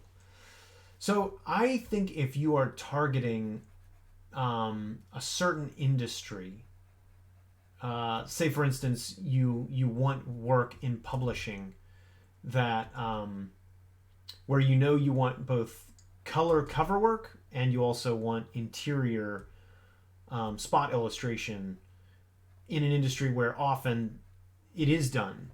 You do have artists hired to do sketch art on the inside. I think yes, and I wouldn't separate them. I would just have one follow the other, and depending on how you arrange your portfolio, you might even say that these are the images made for that. Other ways of doing it that I like are any kind of portfolio that allows you, like ArtStation or most websites, or even really Instagram, where they can click on the image and then see a zoomed in version of it, see detailed shots of it, but then also as they keep clicking through, they can see the sketches for it. So I think it's a little more elegant to just sneak them in like that, if your images have that. So for instance, like, if I wanted to, is this my drawing? I don't know if this is my drawing or not.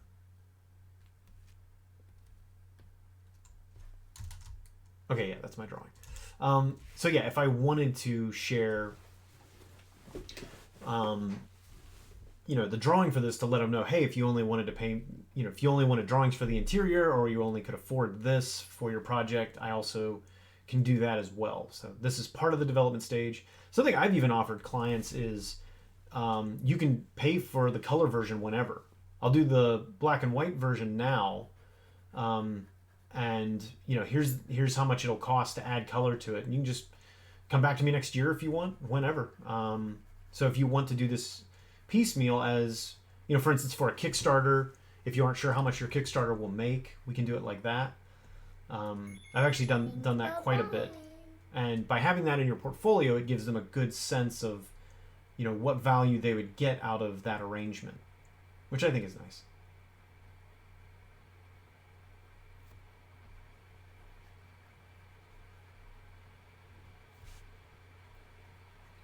Oh man, we're coming down to the wire. 15 minutes. How's everybody doing? Now, I mostly mean for me, as far as coming down to the wire. Nobody else panic. It'll take me quite a bit of time to get through everything, and I want to make sure if you've got it in by 12:30, which is in 45 minutes, that we'll still share it. So don't panic if yours is not done in 15 minutes. I'll go through mine, and then we'll just start hanging out. Or excuse me, I'll go through everybody who's turned in theirs, and then we'll just hang out while we wait for everybody else. And maybe I'll work a little more on this if we kind of go through everything.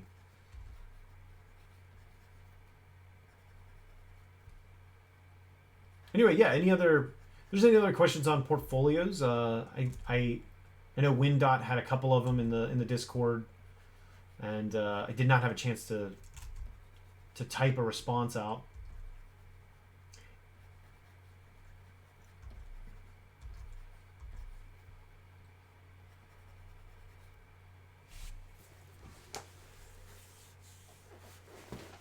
Hey, Afferton. Hello, hello. Piggy Bird is best boy.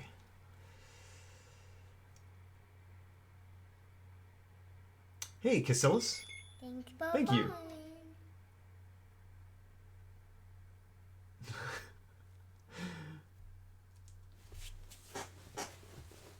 Gwen, so you've got 45 minutes if you're wanting to dive in.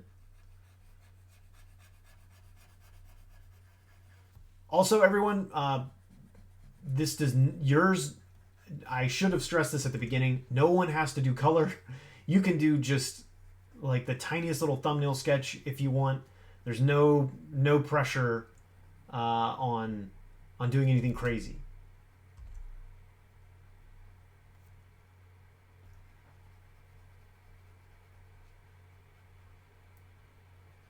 I simply could not get my traditional board.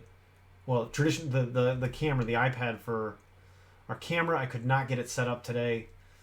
It's an epic fail, and here we are. And so I figured let's do digital. But because that would go so fast, I kind of wondered, hey, could we maybe do a full color? So here we are.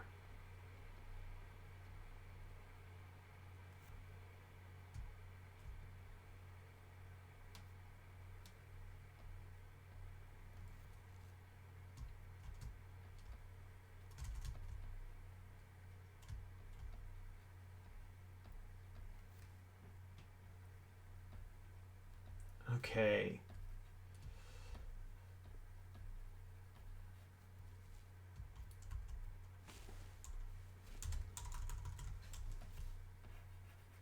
All right, we're just sort of slowly, as if it were gouache, we're kind of just like working opaque to push things back a bit.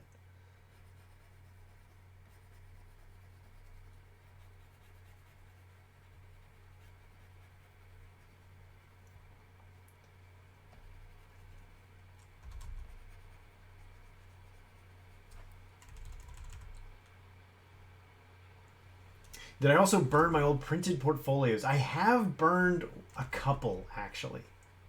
Yes. Yes, I have. Don't want those getting into the wrong hands.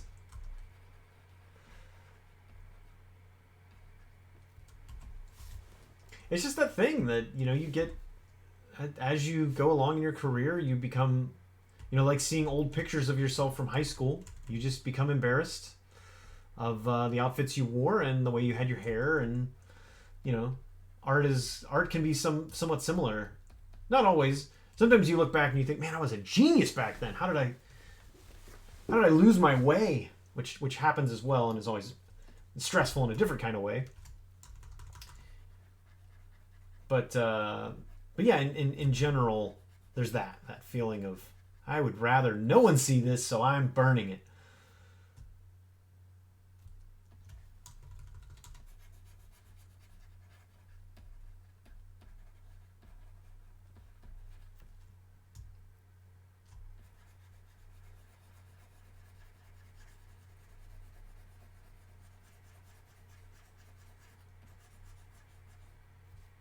Okay.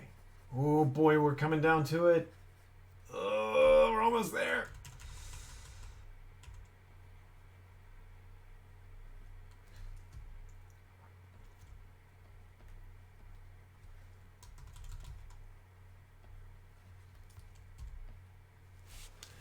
All right, so there, I feel like we've got the pig pretty well done. I probably should spend a little more time on those mushrooms.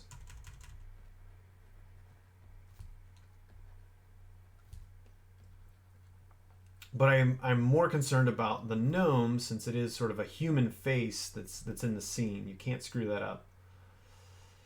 To be very, very conscientious about that kind of thing. So we're going to have to get in there and do more work in there. And I'm even going to zoom in a bit for this part because it has to read well.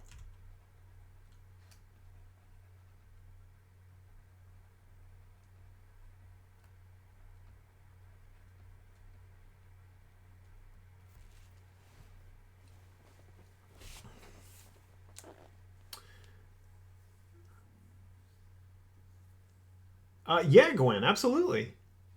Yeah, absolutely. I'm making a portfolio and plan on sending it to the art directors at Wizards of the Coast, but I'm not sure if I should put my only two pieces that I made for commercial project because they don't really fit their style. Is it a good idea to put art in your portfolio just to show that you have experience in the industry? So depending on how your portfolio is set up, you can kind of get away with not doing that if it doesn't show you, if it's not work that you necessarily want to get again. So for instance, like you worked for Blizzard, but it was only for this one commercial and it wasn't on any of the main, characters in the IPs that you want to, be a part of as far as their brand goes, but you did work for Blizzard. So it's that kind of thing where you can, if your portfolio is set up to where you can essentially show the resume part or your client list, then you can get away with just showing the client list, and they'll have to, they'll work it out like, oh, well, if he's good enough for Blizzard, he's good enough for this. And so you can work that in without having to worry about like, well, it's hard to show this kind of piece because it was done for a commercial, and so it doesn't look like the kind of illustration that I want to do, or, whatever the hang up may be, you can get around it by doing that. If, however, it's like it's not their IP, but it's stuff that you really like you had a good time doing the project, it's work you'd want again, and you could see how while they may not want this subject matter, they might enjoy this. The for instance, Wizards of the Coast would enjoy the style or whatever. Then yeah, I think keep it in there, even if it's not targeting them. Yeah, I think showing that you have industry experience is helpful. It's not I don't think it's gonna like win the project, but it's one more thing that just makes the art director feel like, this is somebody I could work with. It would be it's not gonna be hard. For instance, it's not gonna be hard to work with this person because they understand the ropes of the industry, and I'm not going to have to essentially educate them on everything. They're going to know how to do everything that I need them to do without me having to work a whole bunch and overmanage everything. But yeah, I think it has more to do with like, were you happy with those pieces that you did for those professional clients?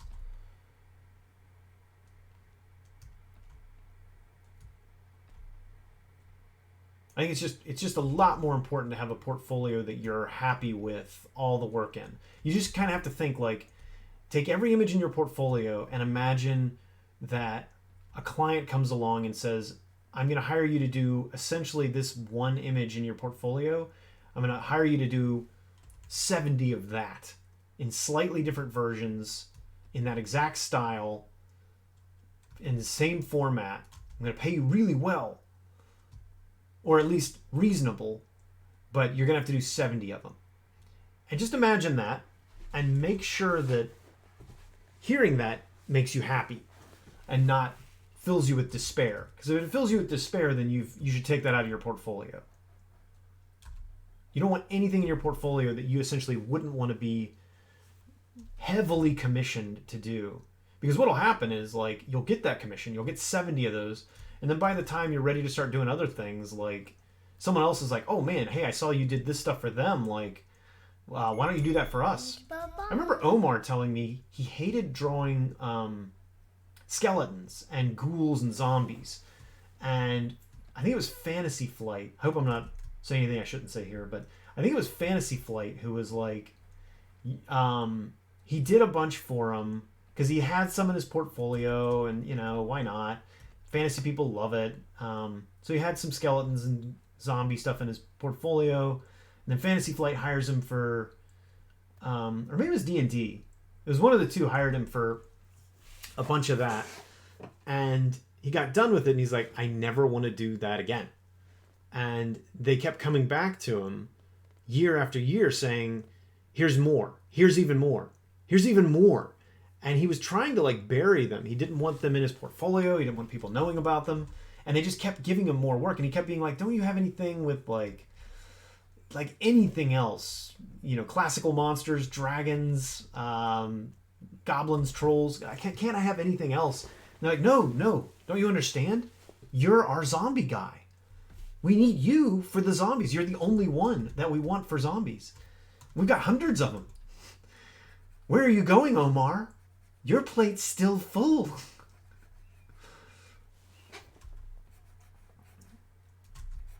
So, I don't know. It's a good thing to know. It's a good lesson. Yeah, there's few things worse than being really good at something you hate.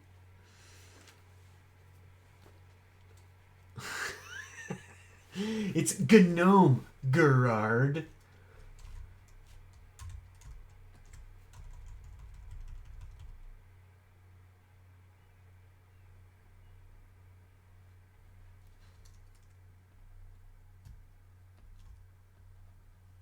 Oh, 5 minutes. No, we're not going to make it.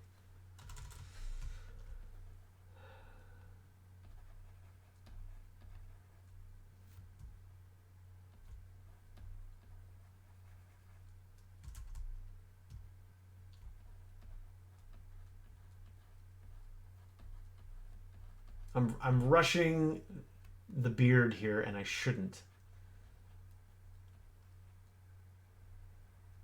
But I have no choice. I want to have this face finished.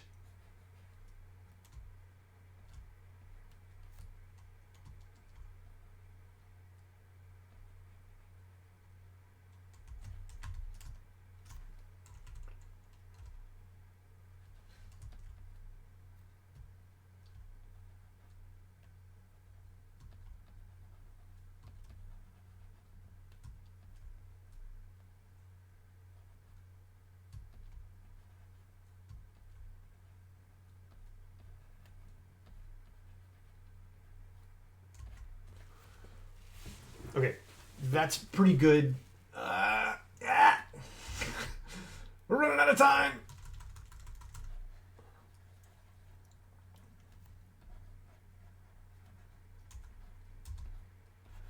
Just get as much in as we can.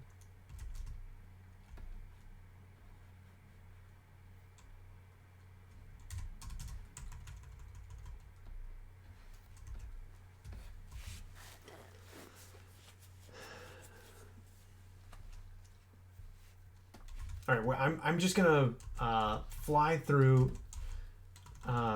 doing the hands here, and then I feel like I'll be out of time.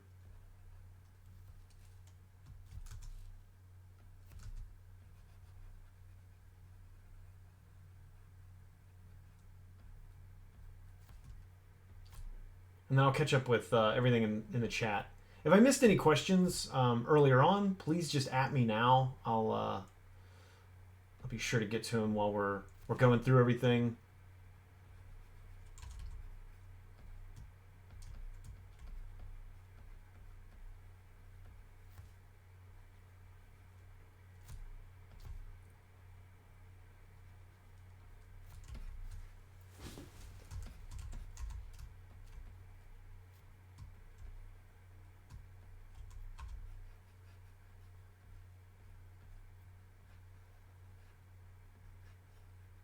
Sorry, we're fearsomely concentrating in the 60 seconds I have left.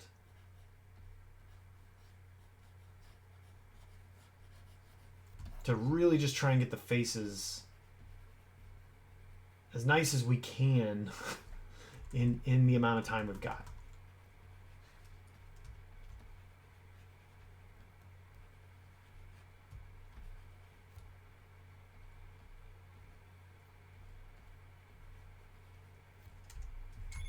Thank you, bye-bye. Once again, thank you everybody for the follows and the subs. You guys rock. Thank you for supporting. Great having all of you here.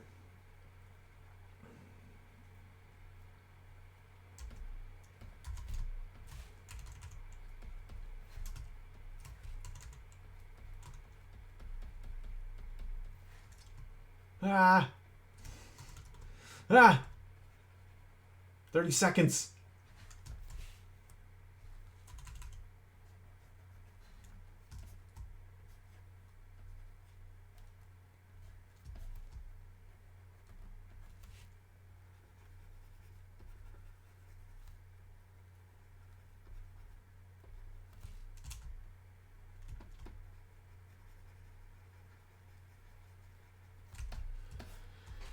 All right, there it is.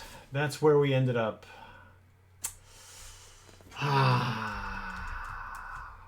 We did the best we could, guys.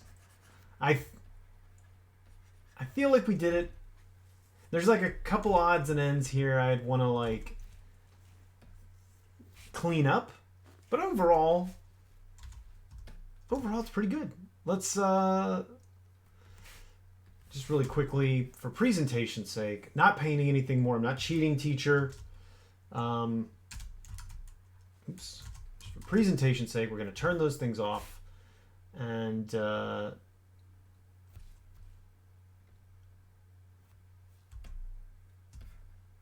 let's move it down so that we can at least have something nice on here.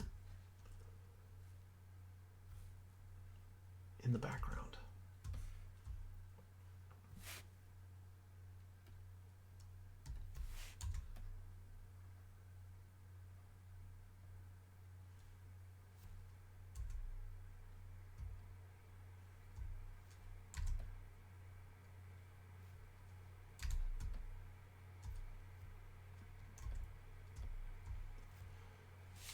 All right, there we go. Call it good. All right, how'd we do? Let's check out what everyone else has been up to.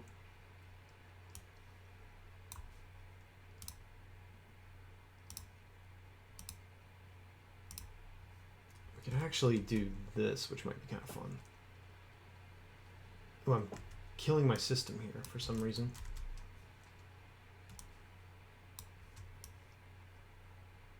We could show a little of the process on screen. It might be kind of fun.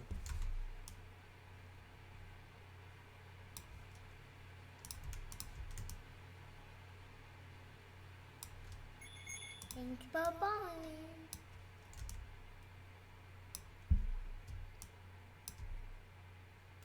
There we go. All right. So show a little bit of the process while we go through everybody's work. Okay. Now, let me catch up with chat first. Death Ray, we are...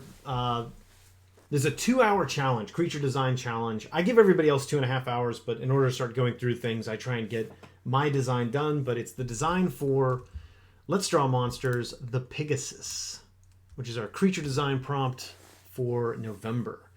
Once again, if you didn't get yours in, we will be streaming again this month, hopefully Saturday. If not, then it'll be next Wednesday. And we will share everybody's art on the next stream again. So if you don't get it in today, don't worry. We still want to see it, and we'll share it next time. But yeah, we'll start going through everybody's entries here in a minute. kind of got stuck in the swamp with the portfolio. I started with liking drawing dark, gritty stuff. Now I hate it, but it's all I have to show, and it's the only kind of jobs I get. Oh no, third mask. It's a nightmare. Josh McKelvey, yes, they are the ones in the store. Though some of these are only available on Patreon right now because I haven't put them all together, packaged them, and then put them on the store and ArtStation. So if you do want them, !Patreon. You sign up for $10 once. You can download literally everything and then bail. I won't be offended. Yeah, it's finally done. Yeah, that's right. Slap a zombie. Yeah, thank you. Yeah, that's exactly the sound effect, Will Kelly.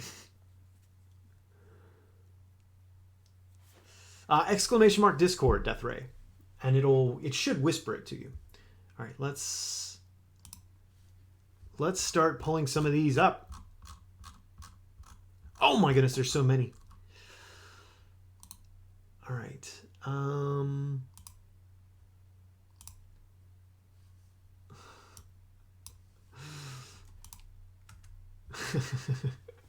So this one from Adriano. There, I'm done.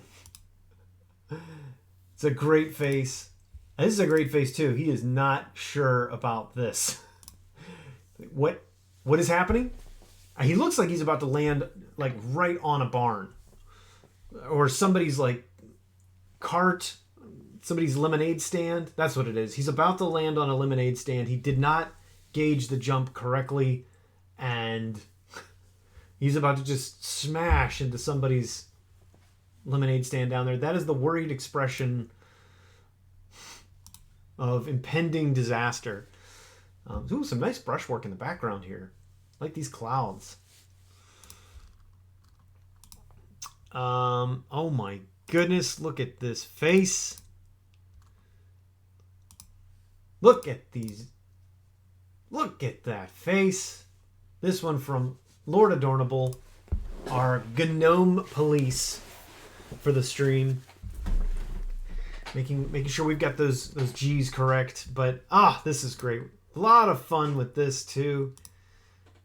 Some nice animation. I mean, you can just see the movement in the animation here. And picture this guy trying to climb all the way up to the saddle, which is way back here. And then be like, man, how do I get the reins? He's going to climb all the way over the head, grab the tusk, go all the way back down, sit, and then snap the reins, and this thing just sits there. What a mess. Great design. Love the treatment of the hair here as well. So, woo, very nice one from Adornable. Let's see, we got Emerald Dragon with a Bumbleboar Pigasus. Woo, there's a fun take on it. So I went with the bug version, the Bumbleboar. I like that. It has a nice sound to it.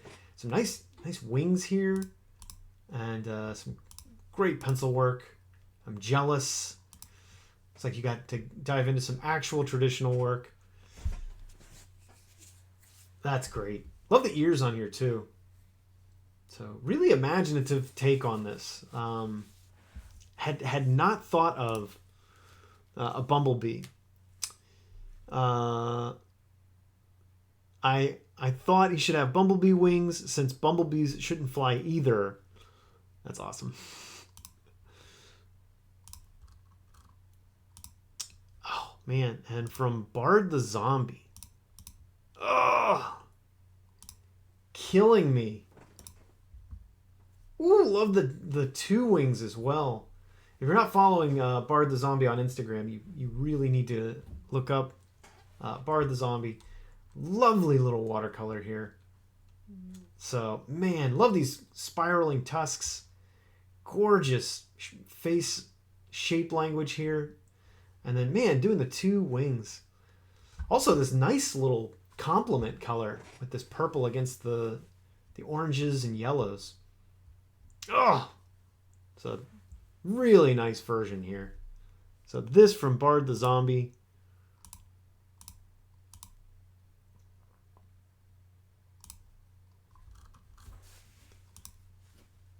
And let's see, this one from Well-Worn Nib. The secret to flight is the rune inscribed radish. So this is the secret. Scholars have been mystified all along, but it was the runes. Also, I love the treatment of the wings on the feet. So kind of working in that classical Greek element with that. That's really fun. Also, great little eye. Look at this fun eye. Very nice. Some nice blossoms back here as well. So yeah, that one from Well-Worn Nib, really nice. And we got one from Pigasus. Oh, you can just hear him. What a friendly face too. That's really nice. Some nice little tusks. Thank you. Bye-bye. Yeah, some great gestures, great pencil work. Love these little wings. Yeah, very nice from Pigasus. Again, man, really nice face there. Very nice. A happy little one is right. Duchamp.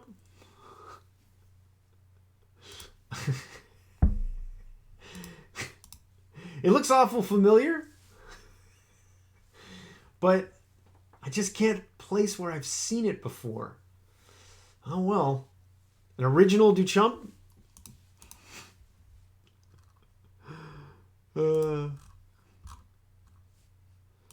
my goodness. Gwen, did you really just do this one in like from the time I saw the chat? What an amazing little design. Love these front legs too. That is great. Fun little face and tiny little flying guy up here. Love the snout straight up in the air too. Some great hair. It's a beautiful drawing. Some great sketch lines in there. Very, very nice. Yeah, and a really fun expression. So great work from Gwen. And then Gwen's mom. Oh, so it's almost like a film. You know, we got kind of a film effect where we got the landscape in the background. We're getting getting it zooming in front of the camera, and so the secret is the balloons. That's the secret. So really fun sort of cinematic angle here. Trees in the background, clouds. Yeah, very nice. So great work from Gwen's mom. We got one from Clayton Creates. Again, going in there with some really nice fonts. Love seeing these fonts. Ooh, nice little mohawk ridge on the back. Oh, and he loves the mushrooms. Pouncing. You know, and it's the wings are primarily for pouncing. Is what I'm getting out of this. Some great hatching in here to really like describe the shape. It's very, very nice. Kind of rounding around. Gives a good sense of the chunkiness of it. So really nice eyes as well. And yeah, as always, fun to see the font treatment in there. Going with the more Greek, with the spirals. A departure from the traditional heavy metal approach in Clayton's font choices. And then we have one from Gwen's sister, which is really fun. Oh, I love it. So incorporating the duck with the duck feet. That's great. Get the wings in there. Also getting some color in there. I love to see it. Very nice. And the eyes, some really fun shading on the eyes as well. But great work from Gwen and company. Love seeing all that.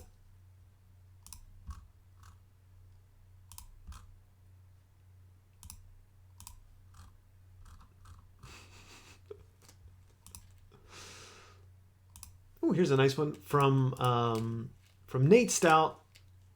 Quick sketch And some very nice setup and design here. Again, I love the seat there. That's it. Like, you just get a sense of like what it would be for the character to try and climb up and hop into that. So, and you know, what looks like very functional harnessing going on here as well. Very nice. Like this tusk. Ears are really fun. So great pose too. So really fun work here from Nate. Ready for flight. And then we've got the Pigasus Express from Lynn. That is great. I like the addition of the goggles. I mean, it just it feels like something in a Pratchett book, and I love it. Oh, I like the weather vane on the tail as well. It's really nice. So, and then full color as well. Trying to put us all to shame. So Lynn Larson with a really nice one. Love that face. Love those goggles.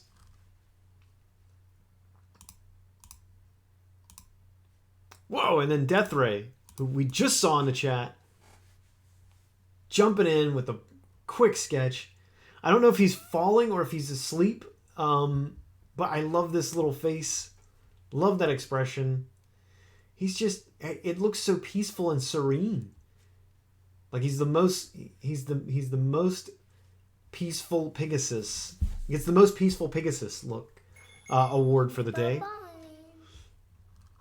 Really nice. So that one from Death Ray. Thank you, Death Ray. This one from Dorothy. Which once again, I love that Dorothy always goes in for the full scene. So very nice that there's always an environment for these. Hey. Thank you so much. Croaky. K Croaky. Thank you so much, K Croaky. Yeah, once again, Dorothy, I love seeing it. Love seeing this. It has like a Bayou tapestry vibe to it. I don't know. Is that how you say it? Is it Bayou or Bayo? I don't know how actually. I'll be honest. I don't know how to pronounce that word. Bayo tapestry. It's got one of those tapestry vibes to it with this. Trying to get an entire scene from this kind of 3/4 angle. I love it. Love these trees. Love the gnomes. I'm not sure if it's a race or if they're frolicking in the woods here, but great work from Dorothy. Oh, and then another sleepy Pegasus. So this one, oh my goodness, I love that.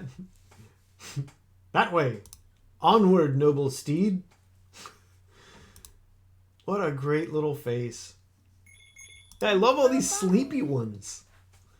And this is just a delightful little gnome, who he also very sleepy as well. That's great. Some wonderful work there. This one from Skeletortus, great name again. Okay, now, and again, I have no idea if Instagram is even a thing anymore. That's where where the Let's Draw Monsters hashtag started. And now Instagram is like so much harder to work with. I'm sad to say. So we're gonna check Instagram, which now won't even load up on the computer. And let's see if anybody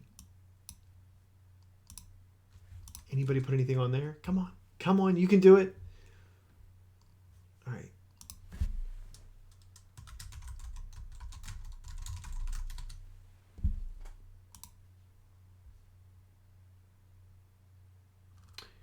It's very slow going.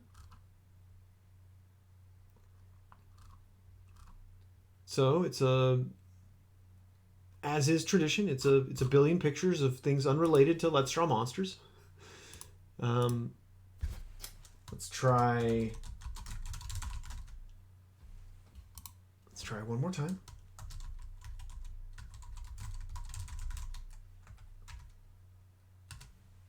Okay, yeah. So nobody did Instagram. If you did and you're in the chat, let me know. Let me catch up.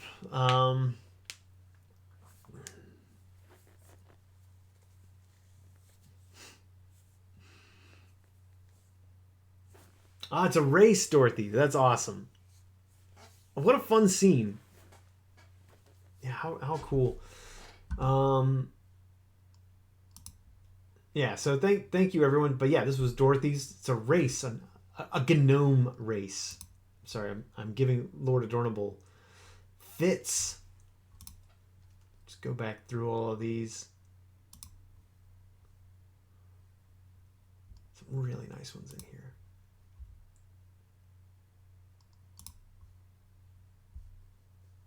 Really nice.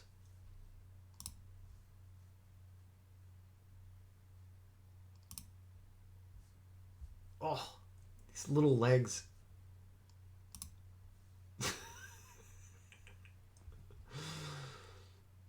I'm going to take his signature and I'm going to cut it out. And then I'm going to put my signature there.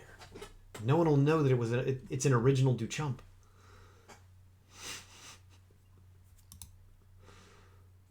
Really nice. Some great pencil work today from everybody.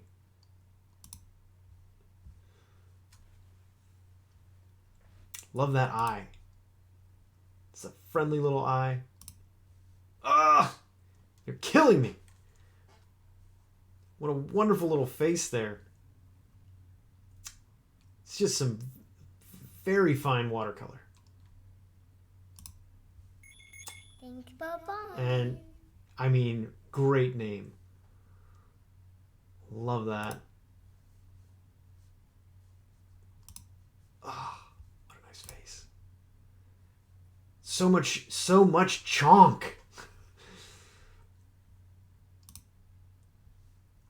And Le Pigasus.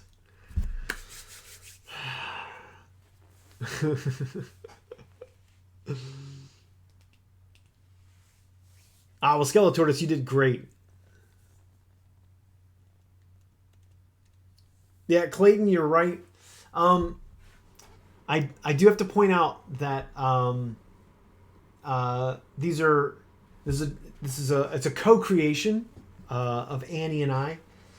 My wife Annie Steg and I co-create the monsters, and so my natural instinct is it does tend to be more on the snappy, bitey Leviathan types, and hers tends to be on the cuddly, friendly. Oh, I could make a pet out of that type, and so we have to compromise. There's a lot of compromises in some of these. So yeah, you will have that. And yeah, next time, I think I've got a good one for next time that's a little less cuddly, as it turns out. So we got a few more minutes. Got a few more minutes to go. I'm gonna Nate, no. So Annie has not turned hers in yet. She is watching the kids right now, and so, yeah. In order for me to stream this morning, hats off to my wife Annie, who could not take part.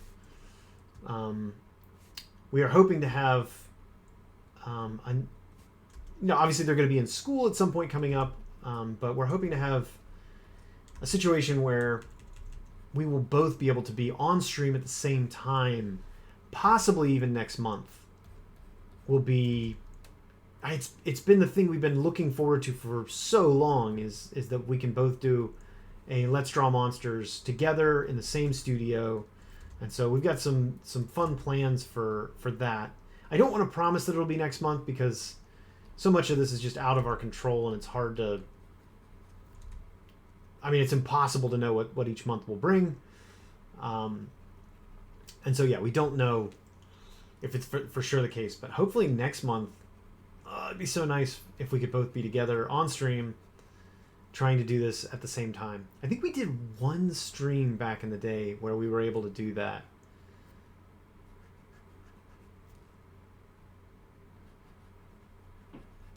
And then the pandemic really set in, and we were unable to.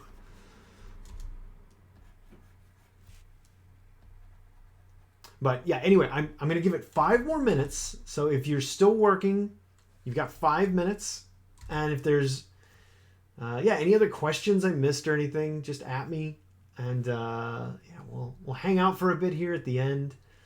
And once again, I do hope to stream the rest of the Frog Necromancer's Tower. That's hopefully going to be coming up this Saturday, I hope. But again, my studio situation's a mess. But yeah, so for those of you who've been waiting to watch more of that one, we'll be doing that. And maybe I'll finish a bit of this on stream too. I don't know.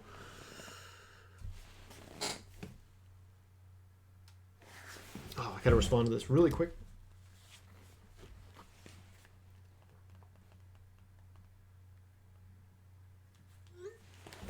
Okay. Could I go through my favorite? Oh, Emerald Dragon. Thank you for bringing that up. Oh, it's a good thing. All right, so Emerald Dragon asking, could I go through some of my favorite animal books? And unfortunately, I don't have my good camera for doing that. But yeah, we could actually do that. They asked on Discord earlier, and I was out of the office, and so it just seemed like it'd be better to do something better to do in the office. So let's find some animal books.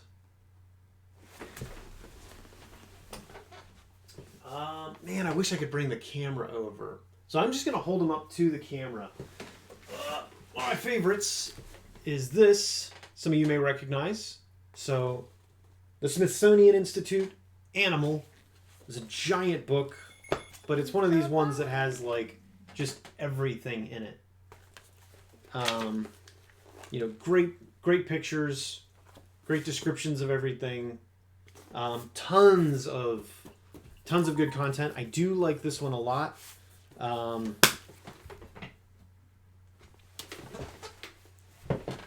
They also have. They've also got a couple others. There's one on mammals. It's not as good, but it is good. I don't use it nearly as much. The nice one, this one, occasionally has diagrams in it that I do find helpful, and old watercolors, which I like. So this is the Encyclopedia of Mammals by David MacDonald. But it's a Barnes & Noble book. Again, I'm not going to say it's the best, but it's a solid book.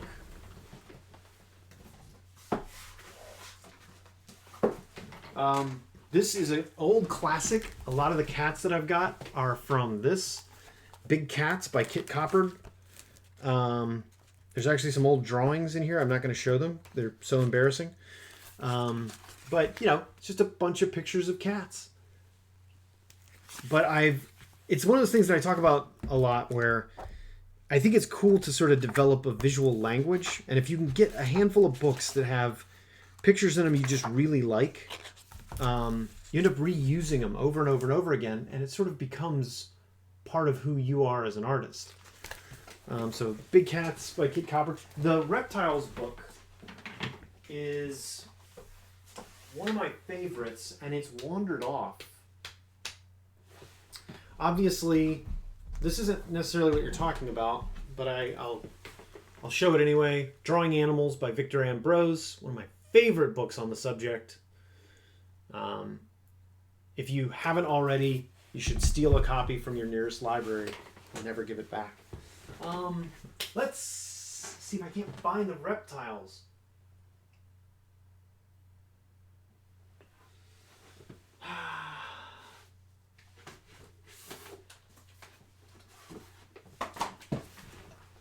Bats by Andrew Cleve. It's pretty good. I use this a ton. There's a lot of, there's obviously tons of reference out there, but if you're gonna do dragons, it's just hard to argue with like really good bat wings. And so, if I'm being honest, I've used this book and the reptile book, which I can't find. It's wandered off as much as anything else. I love this book, Birds of Prey. Tara Whitlock recommended it. It's by Philip Burton, illustrated by Trevor Boyer. And it's all watercolors. Which I think for, describing the animals can sometimes be better. Because the artist has gone out of their way to reduce some of the complexities of the feathers and the outlines to something that's more comprehensible to an illustrator. So I actually like this one a lot. It's a Tara Whitlock recommendation.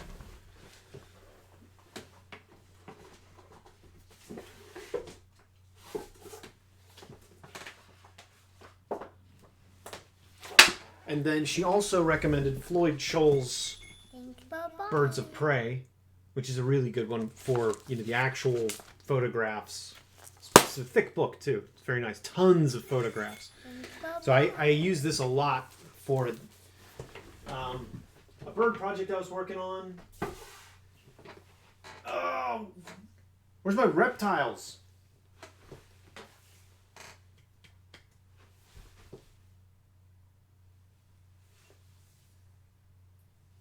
Everything is a complete disaster here because it's all sort of right about to be packed up.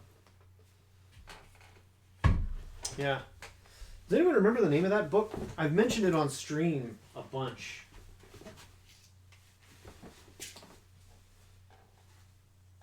But yeah, I don't see it.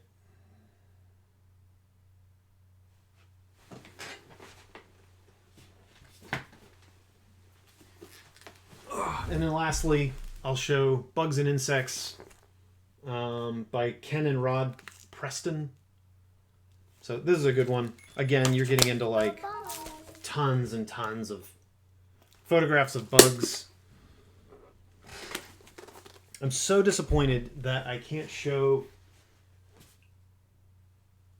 the reptiles one. What on earth would I have done with it? We've also got a bunch on oceans and bonsai trees. But I feel like we'll be here for days if I start going through all that.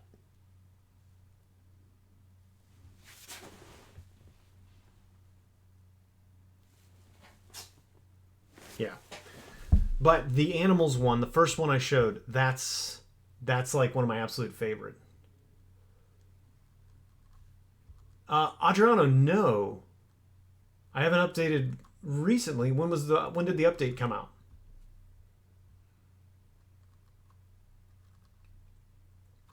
Nico, I don't know that there'll be a karaoke night. Skeletortus, go for it. That's awesome.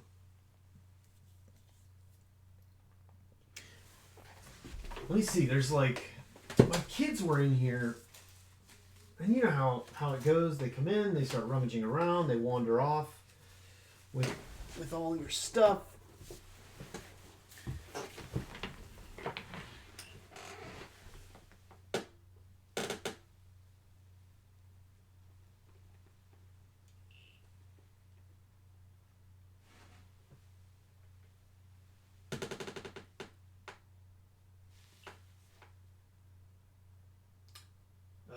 Here's another one that's kind of fun. Speaking of Tara Whitlock, I may as well show it off. But Tara Whitlock has a great book, Animals Real and Imagined.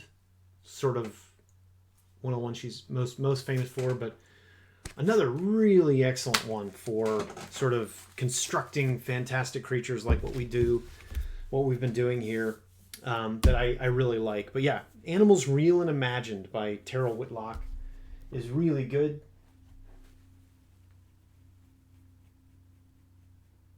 Yeah, I think we'll have to leave it there. It's going to drive me crazy because it really is, that reptile book really is one of my favorite books ever, and the fact that it's gone, it's troubling. It's troubling. Okay. We need a list with titles. Yeah. When I move, I wonder if I could just like take a photo. Maybe I could do that. I could like of the box, with all the animal books. Maybe I could just take a photo, and that could be one way of doing it, so you guys could see. That would have the names and titles of all of them. Definitely back up your brushes. Oh dear. Huh.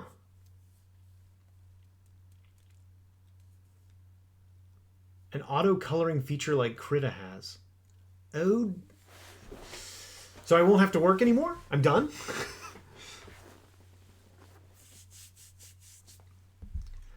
Oh, I also watch the BBC nature documentaries and pause them for reference. Oh, I've done that with Planet Earth a couple times. Some of that stuff where they get like just the super high definition imagery is just spectacular.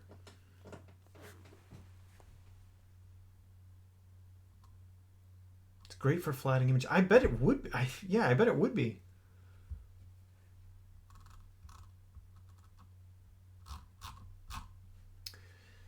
Okay, let's look on. Let's see if anything else popped up. I don't think so. I think we're good.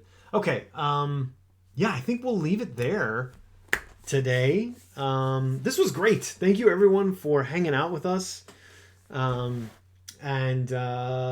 joining us for Let's Draw Monsters for November. Again, we will probably stream again either this Saturday, and if we miss this Saturday because we're moving, then it'll be next Wednesday. And if you haven't turned it in and still want to share it, please do. We'll share it on stream then. So thank you everybody. Lastly, before I go, we are still doing. Is this it? Oh, I hope this is it. Nope. Is this it?